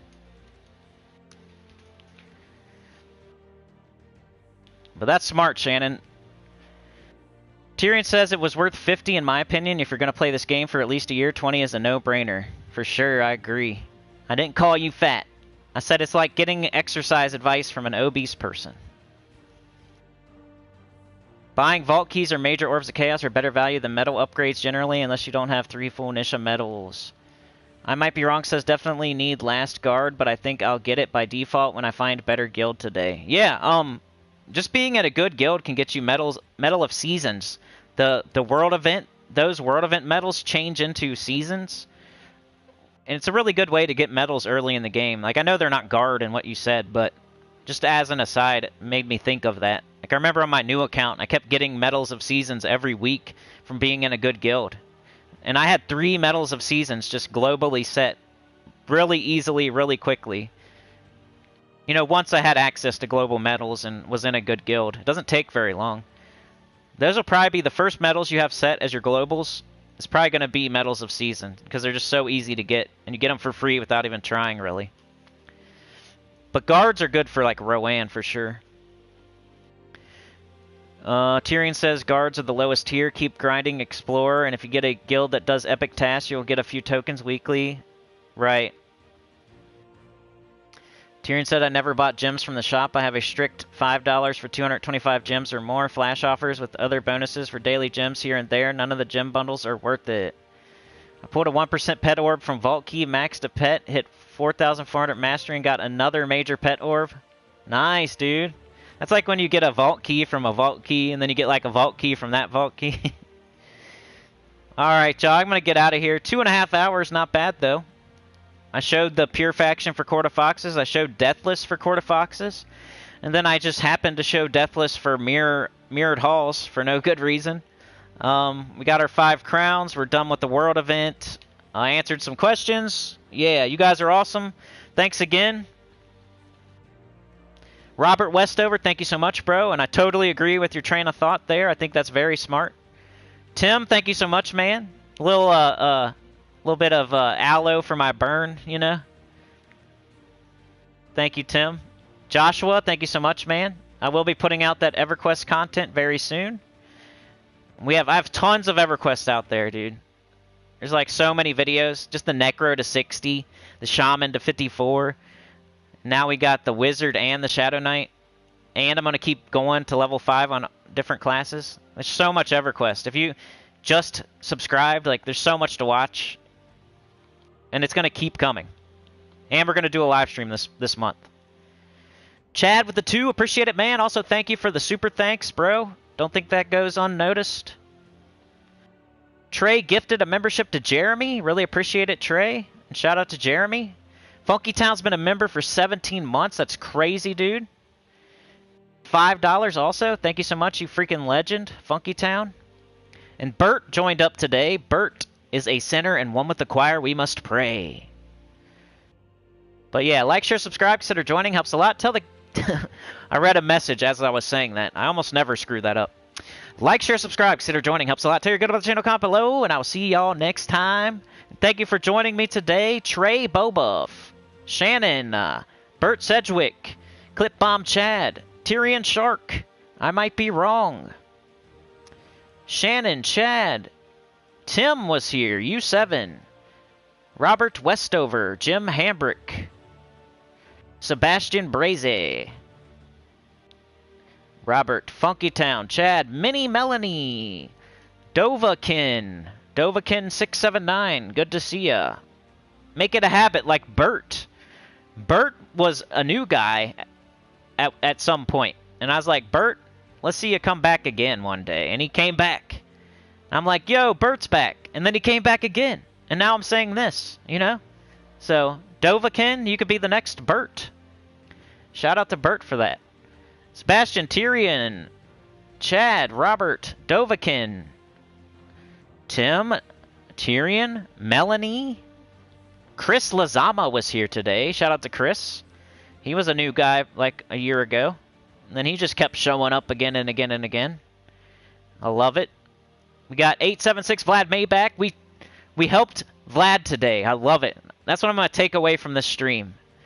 Vlad asked a question about the delves and how to get 2,500 renown. And he was a little bit confused. And we helped him out. And now he understands. And that's like the coolest thing, I think, for the whole day.